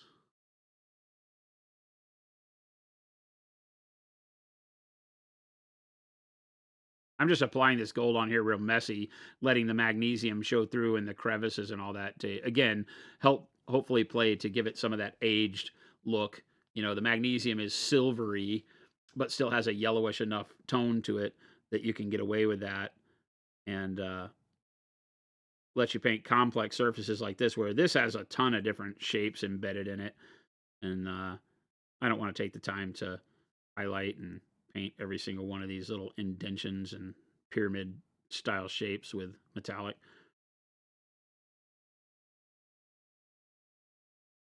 I want to just smack the brush down in here, and wherever paint gets, that's great. And wherever it doesn't get, well, that's what the magnesium was for. And probably some of the base coat of lead belcher I think he used on this. He sent me his color recipe, and I think he said all the silver was lead belcher.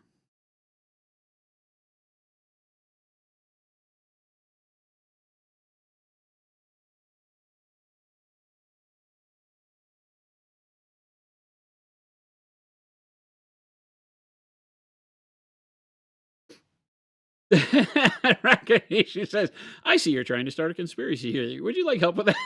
All right, GPT. Alexa, buy me a pizza. There.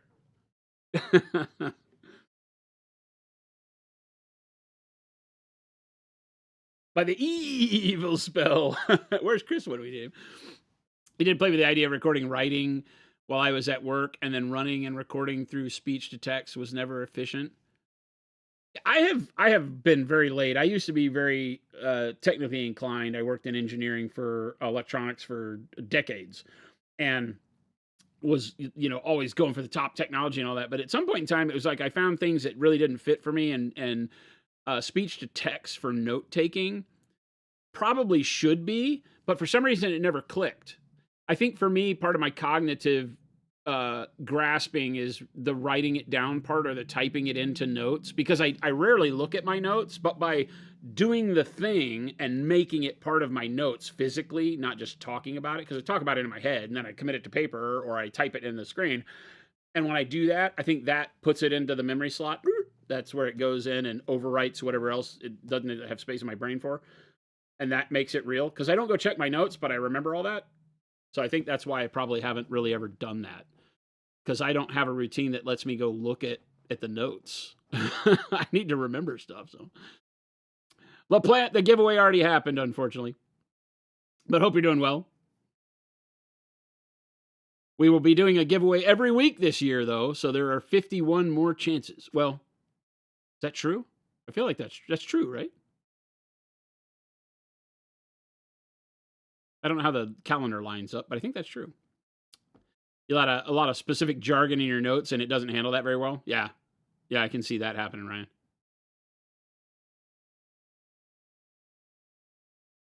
The fingers move faster than the mouth, and sometimes it's faster than your brain. Wirehead, you keep stickies all over the place? I can't do that. There would literally be stickies floor, ceiling, wall to wall, and I'd never look at them.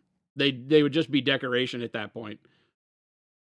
I ran a thing in one of the tech firms I worked with when we were doing product development. The project cycle had all the walls in my office were the idea board, and we had sections on the wall for a project that were user interface.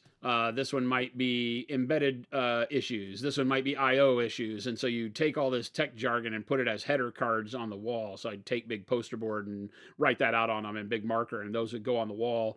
And under those subheadings were little 3x5 cards, and you'd give 3x5 cards to your whole production team or development team. And as they're working, they commit to the 3x5 card in handwriting what it was, and they'd come pin it into the area that it was supposed to go. Whether it was a problem they were facing or an idea they had, they'd put it underneath there. And we would move it from, concept to completion underneath those headings. And that worked really good. It was a good brainstorm method, and the walls of my office became ever present in your mind. And the scale was good. But I haven't ever done that since leaving electronics industry. I've never done that since. Stickies on stickies on stickies. You used to be all high tech, and now you're reading physical books. I have a lot of physical books in my bookcases, but I listen to my books in the car. I'm one of those people where now I can't really sit down with a book. I can't. I don't know why. I feel like there's no time for that. It's bad because I used to be a big sit in the chair and read guy. So. Brainstorming session is sticky note hell. Exactly. You do the same for network implementation assignments, Wirehead? Yeah. Podcast while driving goes crazy. Goes crazy? What do you mean, Coffee and Sadness? Jen and I, when we take long trips, she loads up the podcasts, and we have like things we listen to. It's either like Murder, Death, Kill, or something about Mormons or whatever it is she wants to listen to, and she finds a lot of those are really good. Like as we go there, it's like, that's awesome.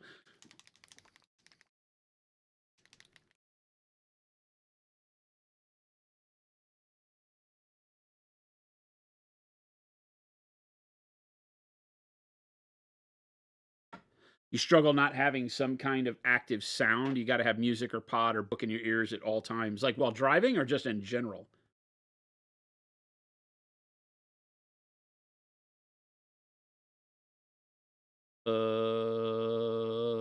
What should I do here? I feel like the small dry brush is what I'm looking for. I need to try to dry brush this bright gold on here to speed things up?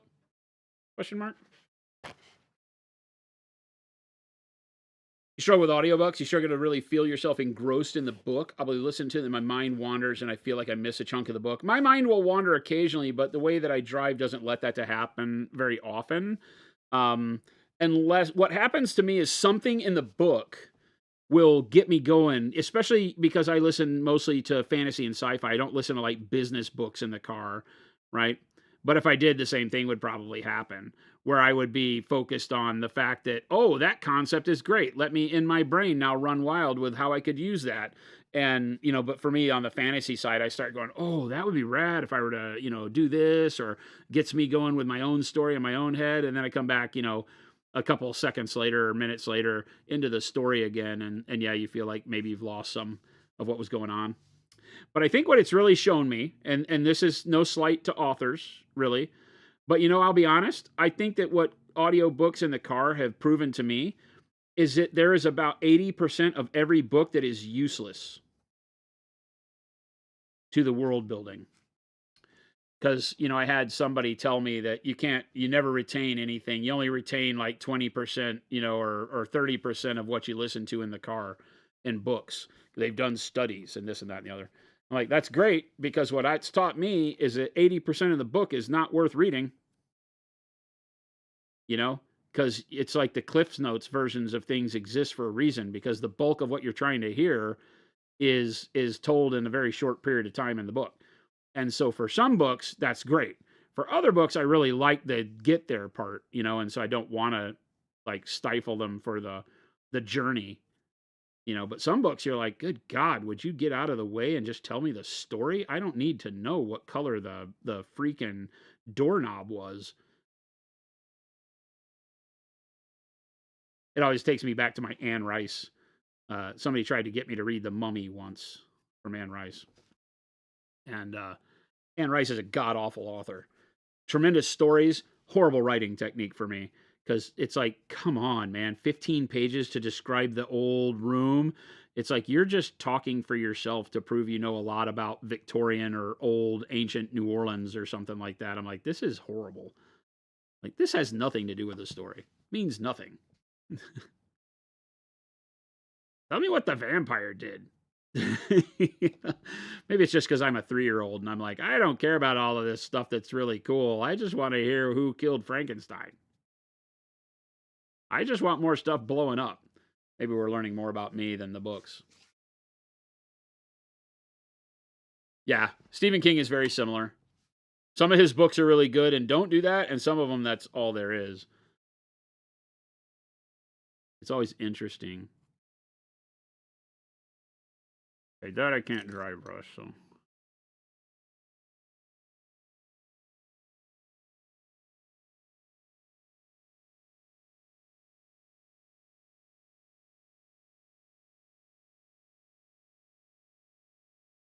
Probably can't really dry brush. Well, I could dry brush this stuff, but I've already decided I have to repaint all the black goo here anyway.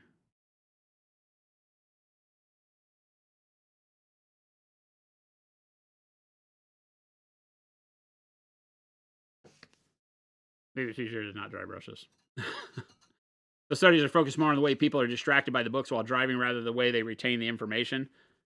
Anakin, while driving, your brain is in a state where you can't retain information. The same studies done on people sitting in a room doing nothing but reading the book show an average of 85% retention, according to some studies I've read. Don't do things while driving if you want to retain the information.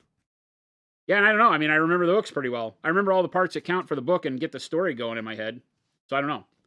I feel like that may be true for a lot of people, but I don't do anything else while driving other than pay attention to the road, right? Try to stay alive. And so for me, I can retain the bulk of the story. There's a lot of times where I get to the house and I wind up sitting in the car for 5 or 10 extra minutes because the point I'm at in the story has me so engulfed. Now, I guess the scary thing is if I'm retaining that much, am I really paying attention to driving? I feel like I'm a pretty good driver. So I think everybody probably thinks they're a pretty good driver though, right? That might be the scariest thing. But I hear what you're saying. It makes sense, right? That you wouldn't be able to retain if you are a good driver because you're too busy paying attention to the world happening around you. And so how can you focus also on the book? Makes sense.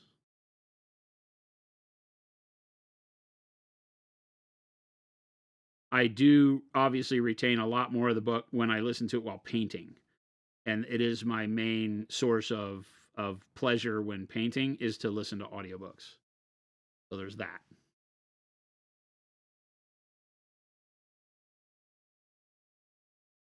The other night I was listening to music while working at the home office studio building or painting or something, and that was cool, but I kept drifting away from the model over to whether or not the song was what I wanted to listen to right then.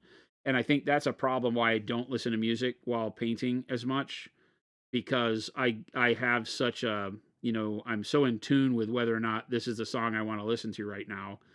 I have a hard time with it just being on in the background, right? I even tried to pick music. I was listening to a band called Winter Sleep. I don't know if any of you know who Winter Sleep is, and they're kind of, you know, dreamy-ish kind of rock. And most of the songs are kind of like listening to a soundtrack or blending into the background kind of music. But even then it would come out and there would be like my favorite song, and it would be a song I'd want to, go over and hit repeat on, as opposed to just the book. I don't care. I'm just listening and the book's got a good story or it doesn't, and it just lets me keep painting. So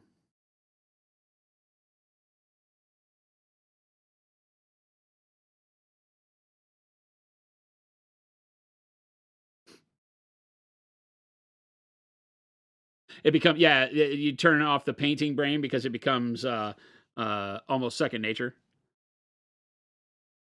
I think they help each other for me. I mean, if you were to sit me down and ask me, my analytical brain would tell you that it's because the book, I can focus on the story. And it's almost like, imagine if you timed your brushstrokes to the beat of the music. Does that make sense? I feel like when I'm listening to a book, that the pacing of the book I can match with the pacing of the paint, if that makes any sense. So I don't know that I'm thinking more or less about one or the other, but and maybe that's all cockamamie nonsense. That's the way it feels like to me.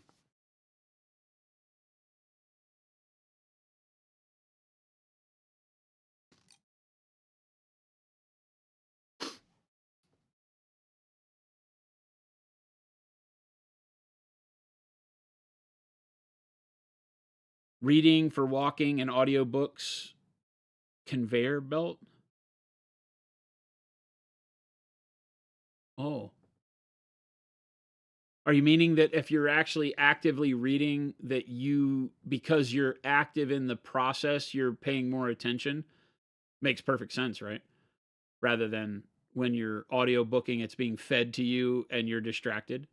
That goes back to the conversation we had a few weeks ago, right? Where entertainment these days is starting to suck for people who pay attention to entertainment. And when I say pay attention, people that want like more cerebrally active entertainment, because they're making it for people who are distracted, right? One of the big things that producers and Hollywood and stuff are saying is that they're being told and directed to make things that tell the story perfectly laid out, because people aren't paying attention. They're looking at their phones or doing something else while it's playing in the background. And so the story has to be told very succinctly.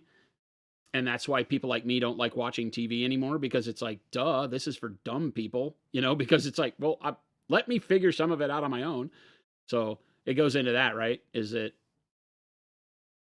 started looking at books on tape in the 90s during extended hospital stay. Yeah, I've had I don't know if I ever had any on tape, but CD wise, when I was in California, I had to commute from Orange, California, basically downtown Orange, if you're familiar with that part of Southern California in Orange County, downtown Orange, up to the 91 and out to Riverside, right? And basically just past downtown Riverside. And so it's a long drive. It could be 2 hours, right? And hour and a half in general. And so that's when I started doing audio books on CD, right? And the first one that I did that I really enjoyed was the Lord of the Rings trilogy. And then after that was a Saga of the Seven Sons by Kevin J. Anderson. If you know the Saga of the Seven Sons. The original series for Saga of the Seven Sons, 7 books, they're fantastic. The second one, horrible. But read the first one. Bald man, you keep it an hour and a half each way to work. Yeah, podcasts and audiobooks have been a game changer. Yeah, exactly. It really got me into more of a Zen state when driving, so I wasn't flipping everybody off and going to get shot, and road rage. So it was very good for me to do. Yeah, it was the Lord of the Rings for me, Wirehead. And then I think I did The Hobbit on CD. I don't remember. I've listened to The Hobbit. You retain more listening to books than I do reading them. I can probably guarantee I would retain more by reading the book, but I don't do so well reading books anymore. Not that I can't read.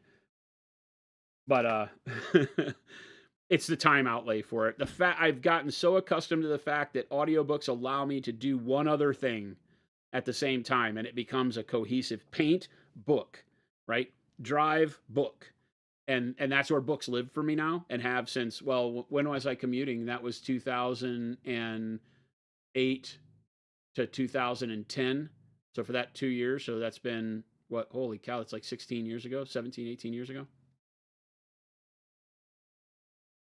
And then I lived on the road when doing my motorcycle business, and it was books all the time. Well, it was also loud Leonard Skinner and music, but books were a big thing. So we're going to make some green oxide wash. I'll show you again for those of you that might have missed it. This is how you take our glaze and wash medium and make a wash out of our standard Pro colors. Green oxide. You put about that much in there. You don't really need a whole lot. I'm not doing a lot, so that's a waste of paint. But, in order so you can see it on camera, we'll waste a little paint for you. Glaze wash. Burp.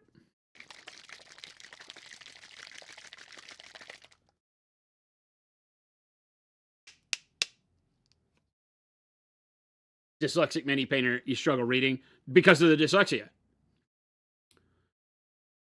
Buddy of mine with dyslexia couldn't because he get headaches instantaneously, even with the practicing of whatever kind of therapeutic things you do for dyslexia to slow down your pace and do whatever you have to do. But yeah, he hated it. It was a disaster for him. That feels about right. I would call that about 3-to-1 medium to paint. I don't know if that's right. Maybe it's 4-to-1. That's typically where I tell people to start. Is about 3 or 4-to-1 medium to paint to get a wash that has a good tint strength, meaning you're going to get enough color in the recesses to do things like verdigris, rust, and a good dark shade. If you thin more, then obviously you're going to lower the opacity of the color, and you can build it up in layers, so whichever feels better for you. Then I'm going to take my little eye wash dropper thing, and I'm going to put about half as much water in here as I did with the medium. Maybe another little squirt. I do this all by eye, which I know doesn't help you a whole lot because, we're talking about only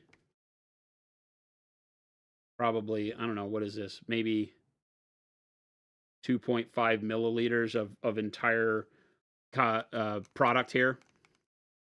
So it might be half a milliliter of paint and 2 milliliters, 1.5 milliliter of medium and 0.5 milliliter of water, something like that. It's not a lot of liquid.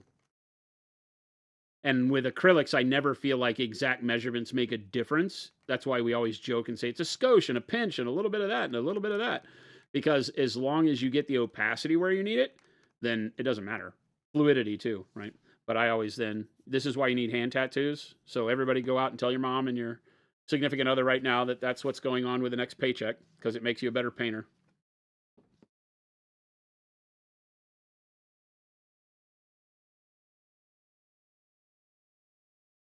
We know a guy who can help you mix the paint up. Yeah. All right. Now is the time on Sprockets Vin Vivash.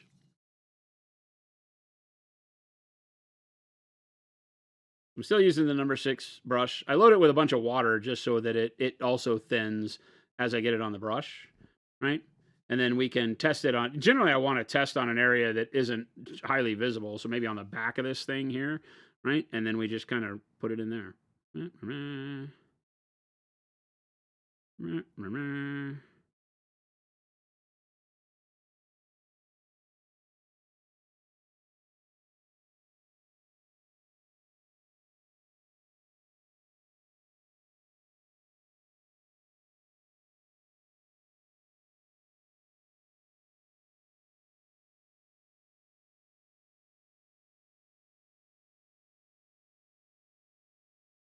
And that works pretty good.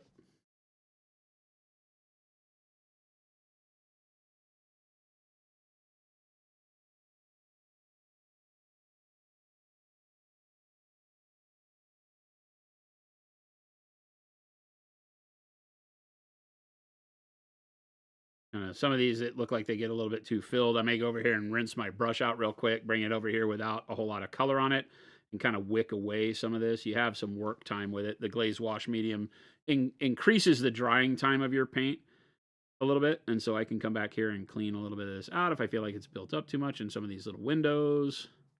That looks pretty good though. Pile it in a little bit more on some of these other low spots. That looks actually really good. I use a lot of liquid on the brush, right? So it kind of oozed into all these other places. So I just want to make sure I don't have too much buildup going on. That looks pretty good.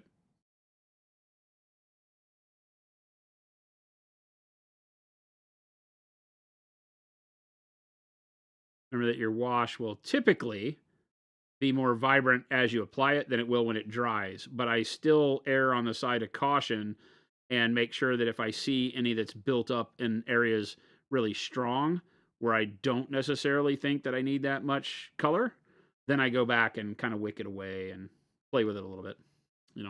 Like that may look like that's going to be a little bit too green throughout this entire area. So with a cleaner brush, just kind of swipe around, knock it around on my finger, wipe around a little bit more, move that liquid around, thinning it out as I go. Now when it dries, it'll settle a little bit more because I've got it more damp. And we should just get a nice filter over the top of that.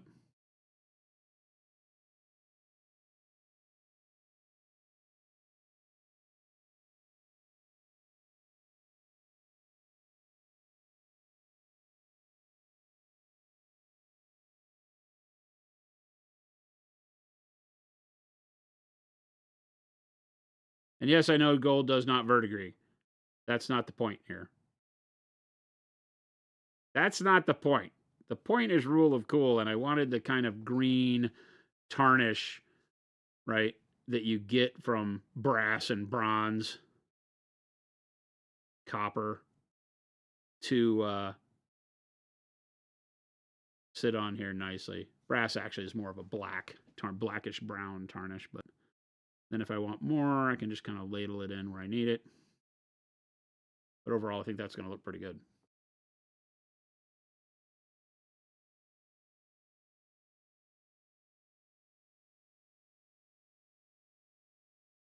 And you can do this with any color of acrylic with the glaze and wash medium, mixing it the same way you just saw me do. And just go for it. Sometimes you can get really cool effects out of colors that don't have to be anything from real life. You know, we're doing verdigris, new rust, or whatever, but sometimes you might use purple, and purple looks fantastic for some reason.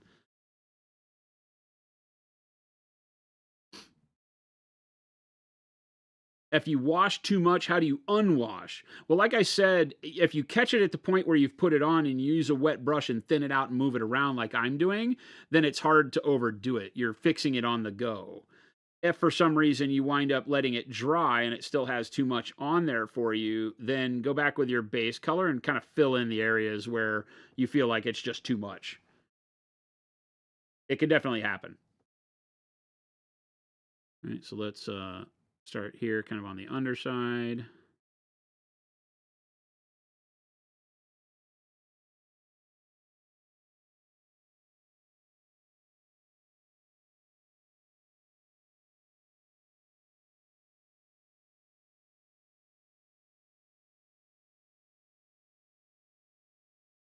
Give it almost a upward glow feel, like it's coming from the ground, mainly just because I'm trying to keep it in the more shadowy areas. But when you have these crazy shapes and everything's facing, you know, the upward direction because they got it lifted up above their head or something, then it's harder to keep it to where you can just put it in the shadows. But this cylinder shape on this candlestick looking thing makes it a little bit easier.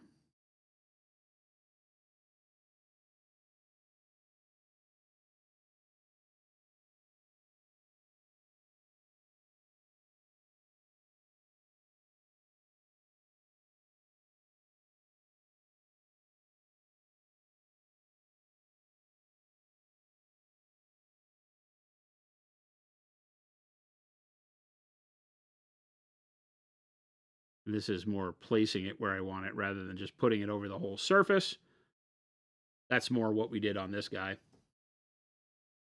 where we just put it around the bottom of these little discus shapes, shields and such, and then on, you know, just the shadow side of these urns on the back and around the shield.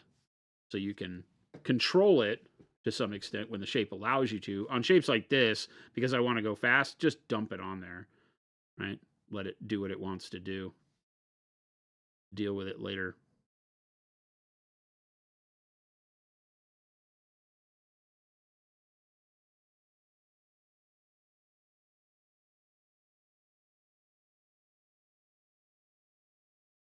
The world is run by secret lizard people, Wirehead. What?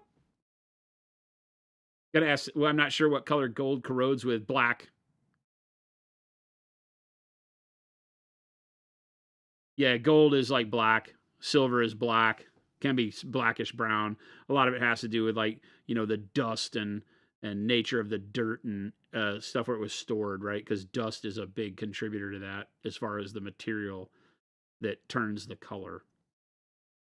So, you always have to take that into account. This wound up with a little bit of a line there, so I'm going to see if I can't wipe that back. Do that whole edge a little better. Same thing here. Get it wet, wipe it off, Go back and try to blend that in a little bit better.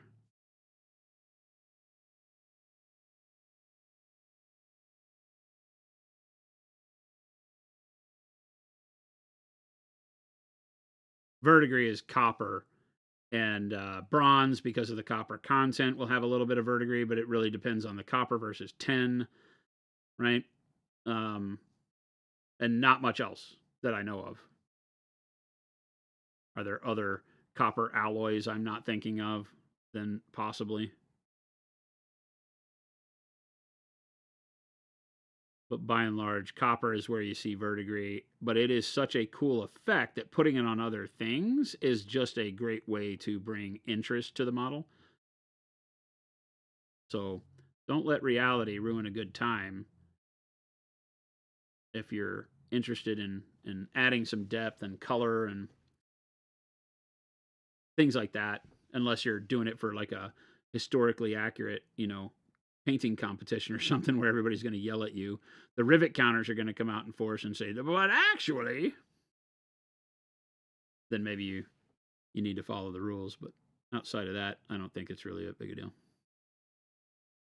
I always say you need to understand the rules so that you can break them properly. And so knowing that, gold doesn't verdigris allows you a little bit of leeway to, make it work for you in a way that really shines at the end of the day.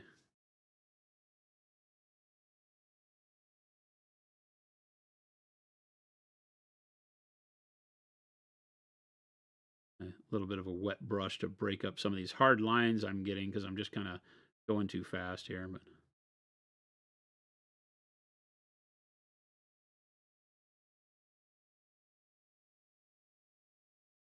that looks pretty good.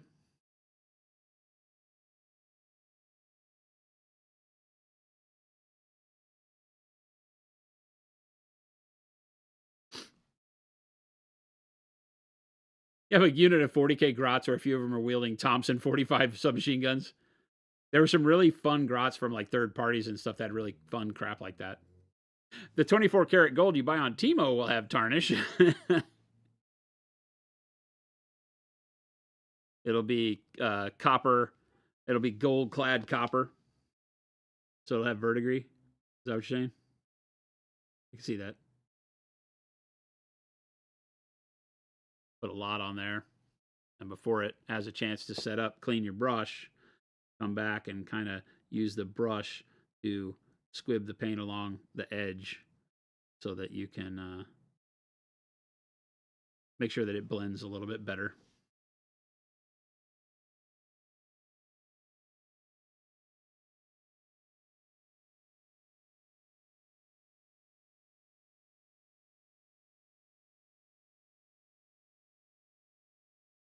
Again, when I have these complex shapes, it's good to just lay a bunch of color in like a wash normally would, let it build up in the crevices of these various areas,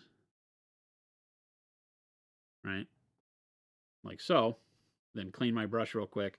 Make sure that it doesn't have too much water on it because you don't want to flood the area, so wick a little bit of the water off, but then let your wet brush come back in here and just kind of wipe along those spots. I constantly wipe it off so I don't build up too much material on my brush, right? And that'll make sure that I don't get those big, areas of color, but it'll work to where those will be the area where it has the most color, if that makes sense.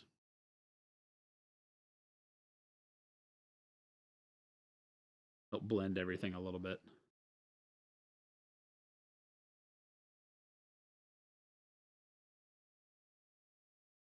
And then just keep repeating.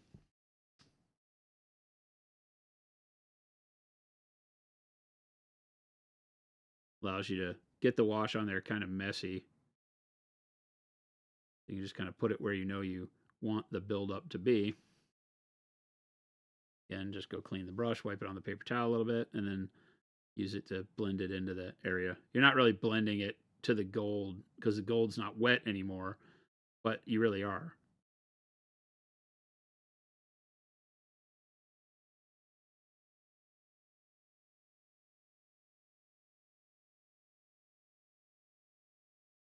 Back.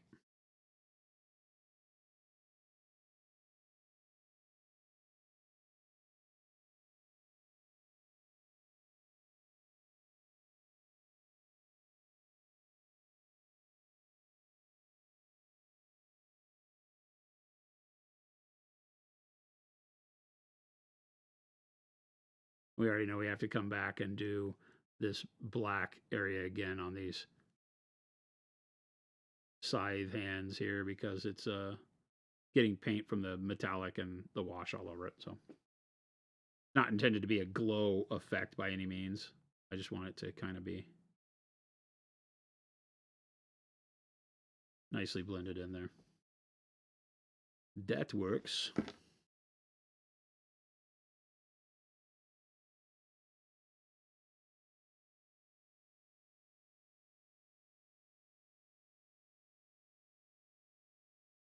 Chappie, it went a bit too far and used too saturated color for your highlights. Should I just paint over it or kind of filter it with some grayish green to desaturate it?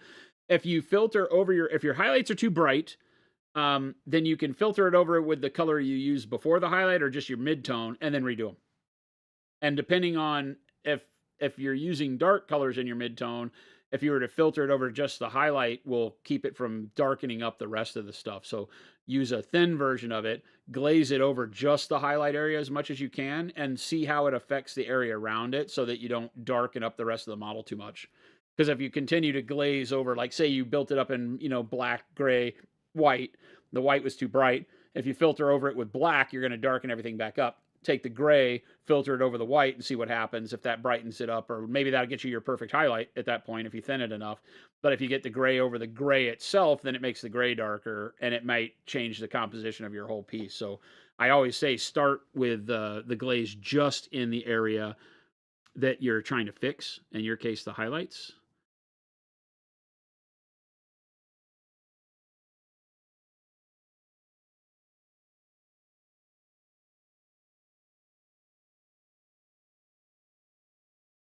And see how that goes.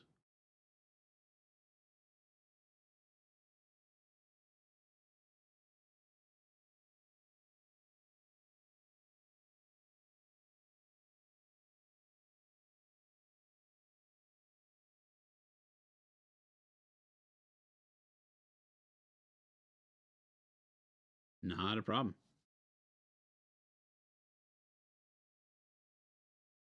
Again, kind of like we did on that other piece, just put it heavy on the edges there, then take my clean brush, and I'm going to start kind of up here and just kind of squib the brush around. Get the paint off of it, and then kind of do it the other direction too. And then clear out the middle. And that should give me a good blend to either side with the green. Kind of match what I've done here on the side of the head. The headband kind of goes from the bright gold in the center off to the verdigris darker towards the rear.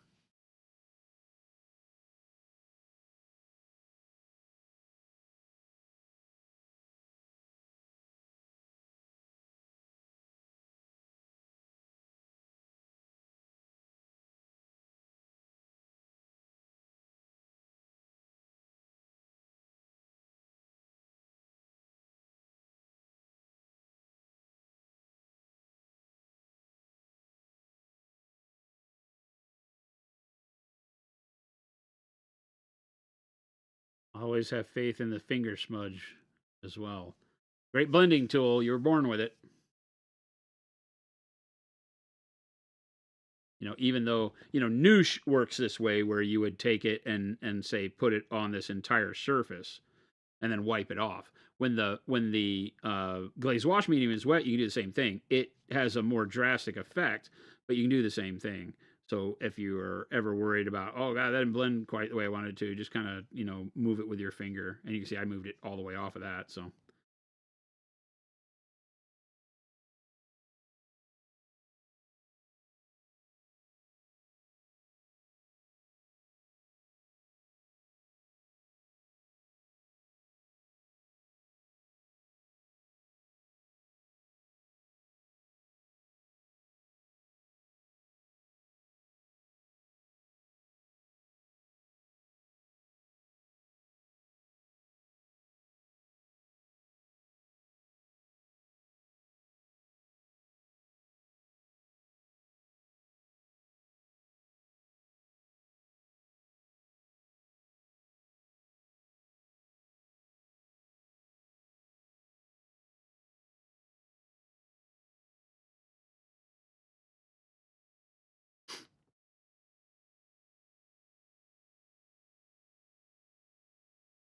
You think the guy just killed Spock?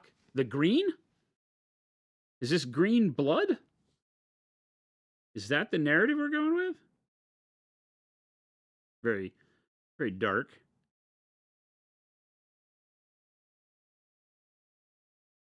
We all know Spock died sacrificing himself for humanity.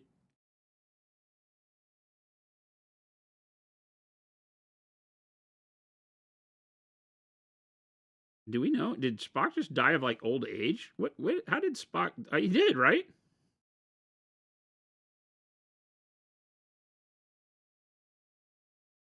Now you got my whole brain tuned into like how did Spock die? He came back after the freaking con thing, right? Because that Genesis device, the MacGuffin.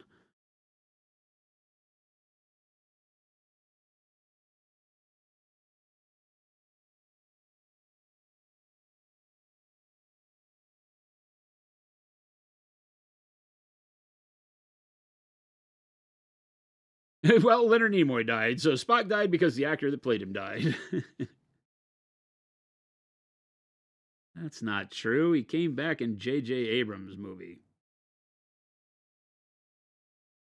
Well, actually, I guess real Spock, Leonard Nimoy was in that too.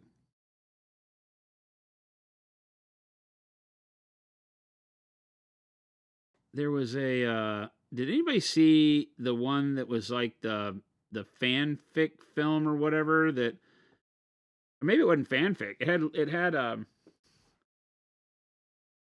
Kirk and Spock in it, and was it Kirk that was dying and Spock came to visit him, or vice versa? Have anybody seen this? Was it the death of Kirk, or you know what I'm talking about? If you go on YouTube, there's this short film that is really poignant, and it's a journey where Kirk is going back and seeing. It's like he's in heaven or something. He's seeing all his old people from the show and stuff. Anybody know what I'm talking about? Bulldog asks, what's the purpose of green on gold? It's just a tarnish. It's not the way gold would tarnish, right? Because gold doesn't verdigris. Gold goes black and brown for its tarnish, but it allows us the freedom to kind of create a neat effect on our gold. So it's a cheat that just gives you a neat coloring for, being able to make tarnished brass, bronze, whatever. It's just yellow metal with a tarnish effect that you wouldn't normally get from gold that lets you paint quick and not use more earth tones, because gold tarnishes with blacks and browns. And so to put more blacks and browns on here, we already have so much that's in that range, skulls, wood, all that stuff. So trying to pick colors that are a little bit more fun, right? Just a little more interesting, I think. We were talking about earlier is know the rules so you can break the rules, because having a visual interest on the model is way more important than what the animated statue that doesn't really exist, what the gold is doing, Like, yeah, well, it was the gold that got you. What about the statue that's powered by black snot swinging chandeliers?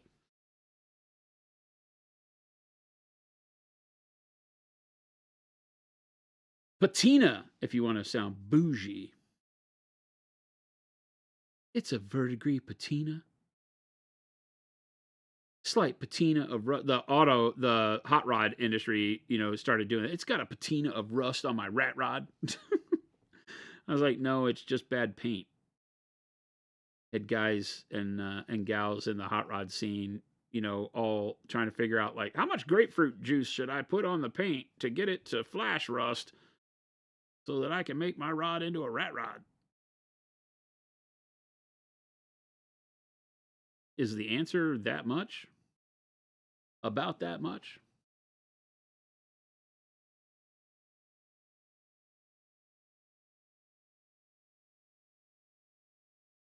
So we've just taken the green oxide paint from our main line and put some glazed wash medium in it so that it flows and acts like a wash.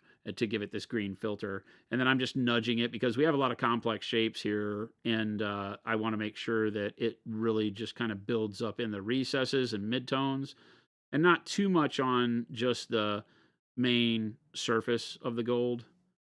And so I'm just kind of pushing the paint around as I can.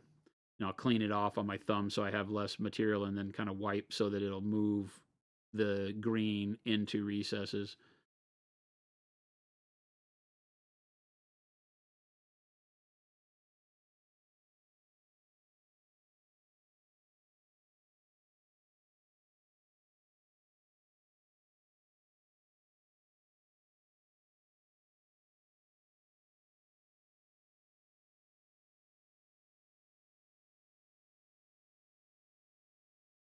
And I'm really not paying attention to the shape and gravity and where, because verdigris is a physical thing, right? When the oxidation happens on copper, you get an actual material you can rub off, right? Like verdigris pigment, it can be taken straight off the top of copper. So, it's a physical thing you can move around. And I'm not worried about that right now, using my finger to clear off some of that area where the shine would be so it's not so green up there. Copper roofs are green. Mother Nature. Oxidation. Chemical. It's chemistry.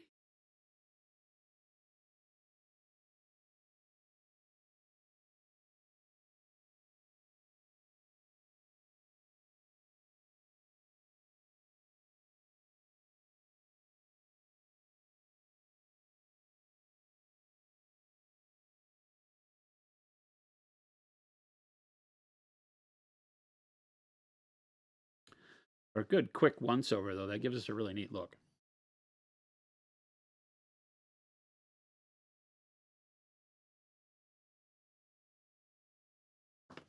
Those models are too easy. I feel like just in this time alone, I mean, they don't need much more, do they? I have to go back and fix some of the black goop, and then we have to highlight the black goop a little bit because it's just done with our secret sauce, aka speed paint, and so it's very one dimensional right now. Even with the glossiness of it, when we hit it with a matte varnish, it still won't have enough punch or contrast to it. So I need to highlight it up a little bit with either a combination of like magenta and the black, or the blue and the black. I like the redishness on it, but once the wash dries, you get a cool effect on all the gold. Makes it a little more interesting. And you could, if you slop it on here really heavy, you can go back and highlight it again with the bright gold. I haven't been caring for these. The medium, yep. You'll have, when we release it at Adepticon, you'll have 12 colors plus the medium. The medium comes in the 120 mil, so the 4-ounce version, so you have a lot to play with. Dad was a massive fan of old rat rods, and you have a rat fink tattoo as a memorial. That's awesome, Wirehead. I built a bunch of what people would call rat rods. Old 1929 half Model A truck and Model A.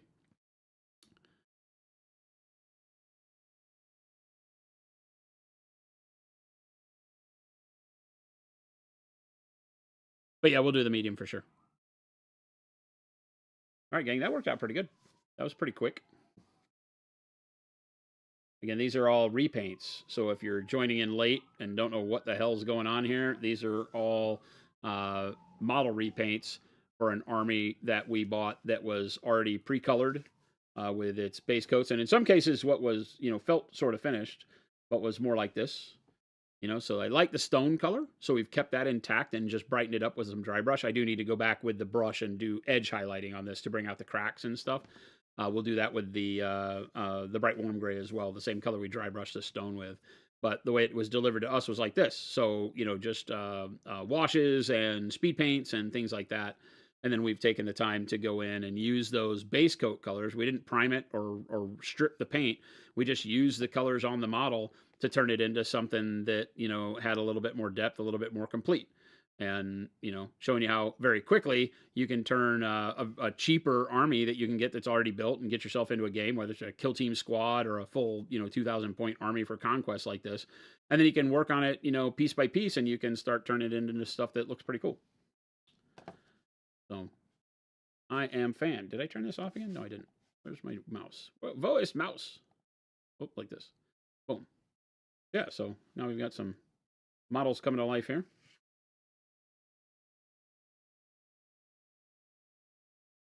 And I think now that I've found a rhythm, especially for like these guys, I have a couple of units of these guys. They'll happen almost super quick. The regular troops are really easy too because they don't have a whole lot. I mean, I guess you could paint a lot of the details. It's very hard to tell from the sculpts if they have been turned into statues because they have big cracks in things like the cloth. That makes it look like the statue has a crack in it, but it goes through the cloth and it's the same hard edged crack. But then I have like armor torn open and bones in the in the chest. So I don't know. We got to figure it out because we could just treat them more like statues. They were in the lore; they were actual humans, so we want to give them fleshy, on the face and stuff like that. But again, this shouldn't be that big of a deal to kind of speed through doing all the troops because there's a lot of these dudes. I think there's like 20 or 30 of these, maybe more. Maybe like 40 of these guys on a ton of bases. So, yeah, that'll be fun. But again, I don't think they need a lot of work. That's why I have no problem buying an army like this because we just dry brushed over these guys, and the dry brush kind of hides the splotchiness of the wash because the brown wash that was put on here is kind of glommed on. It has like big spots where it hits, but the dry brush will blend that out a little bit. You can kind of see some of that here, like where on the side it's kind of you can almost see the brush stroke that was applied when it was put on. So the dry brush kind of, breaks that up a little bit by putting a brightness to the edge around the wash area. So it works. It's good. Terracotta Warrior's gun. I mean, it does have kind of that feel, right? The way he's done it with the stone. Right. Sir Blaine, previous artist, is great. Yeah, I sent him a picture of this guy before we did the OSL. I sent him a picture of this guy and said, "Hey, I just wanted to show you what I'm doing with the models. The base coat colors you did turned out beautifully." And I hope I didn't offend him. I wasn't trying to say that he was a horrible painter or anything. I just said, "Hey, it was very easy to make these models look really good because like I've shown, he used a purple shadow, which I would have done anyway, right? So he's got a purple base coat. It's kind of more of a dark royal purple kind of a feel that he did the green stone over." And the stone itself looks really good. So the color combo, I think the choice was great. The sloppiness of application of some of the other colors and stuff, you could tell was just painting for speed so he could get stuff on the table. But being able to use those base coats makes it a lot. I mean, he sped my work up too. I don't have to do as much. So I have no problem with that at all whatsoever. And, while not the level that we would paint normally, because you'd have to invest a lot of time to turn them into. I mean, we're able to do OSL on them and do fun stuff with them. So they're still great. They're great.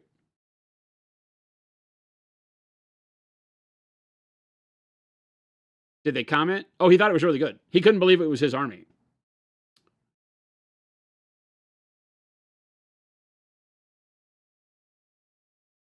Speed slop secret sauce for Monument. Exactly, Telma. It's not gold. It's fantasy metal. It's fantasy metal.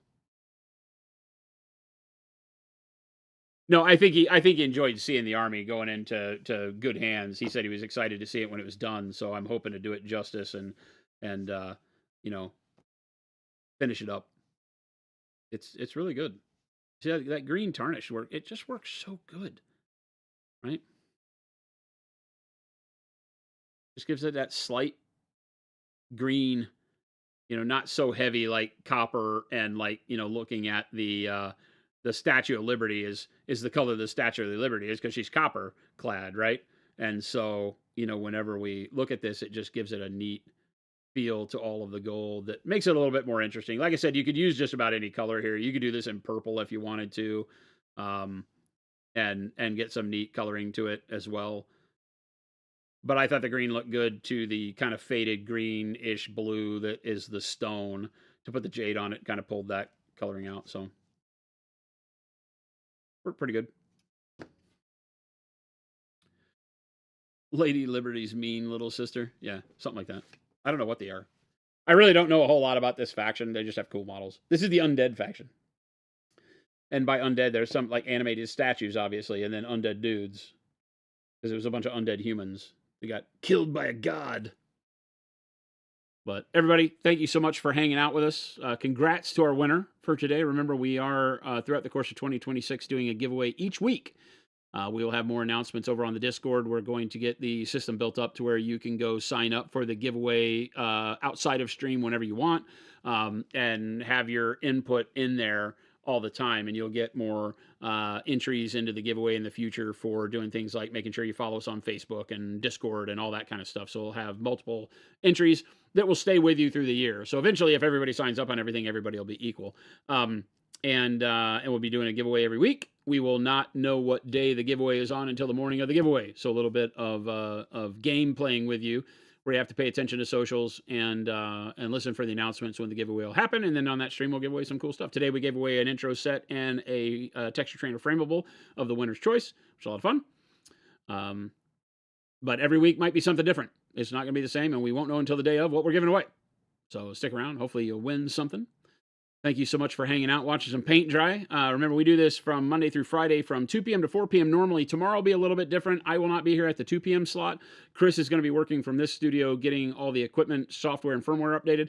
And I will then stream from home. I will post in Discord tomorrow what time I plan to start based on when my 2 o'clock meeting ends. It's clear across town, so it's a long drive for me to get back. But I would assume I'm probably back in my studio by 4-ish. And so somewhere around the 4 o'clock, 5 o'clock tomorrow evening here in Monument Standard Time, we'll get going. So it'll be a later Friday night stream. So if you've got time tomorrow night, I'd like to see you then. If not, we will wish you a merry weekend and hope to see you back here again on Monday. Monday should start maybe the first solid week for the new year. I mean, we made it through 4 days all right this week, didn't we? So thanks so much for hanging out. Make sure to check out monumenthobbies.com. Pick yourself up some Pro Acryl. All the wonderful paints you see me using here can be yours as well. And go add them to your collection. I think you will love the experience you have with our products. Make sure to follow us on all the socials here on Twitch and on YouTube if you don't already, so you get the alerts when we go live. And stick around. I'm going to move over to the producer seat real quick and start a raid for us, so you can have some more hobby goodness as you go off into the night. And yeah, then after that, we'll see you back here tomorrow. All right? I will move to my other side now.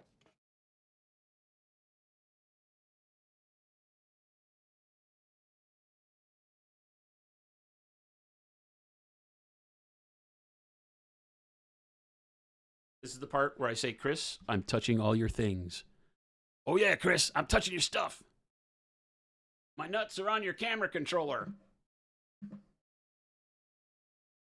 Who we got streaming? Who we raiding? C. Bush, amazing sculptor. Painting pirate. Painting pirate? Is it because they're painting a pirate? Or are they a pirate who paints? Mike Disney. Let's try. My nuts are on your camera controller. All right, everybody, we're going to raid Mike Disney. Art of Mike Disney. Go give him hell. Tell him we sent you. /raid Art of Mike Disney. Go give Mike some hell. Have a wonderful evening, and we will catch you back here mañana. Adios, gang.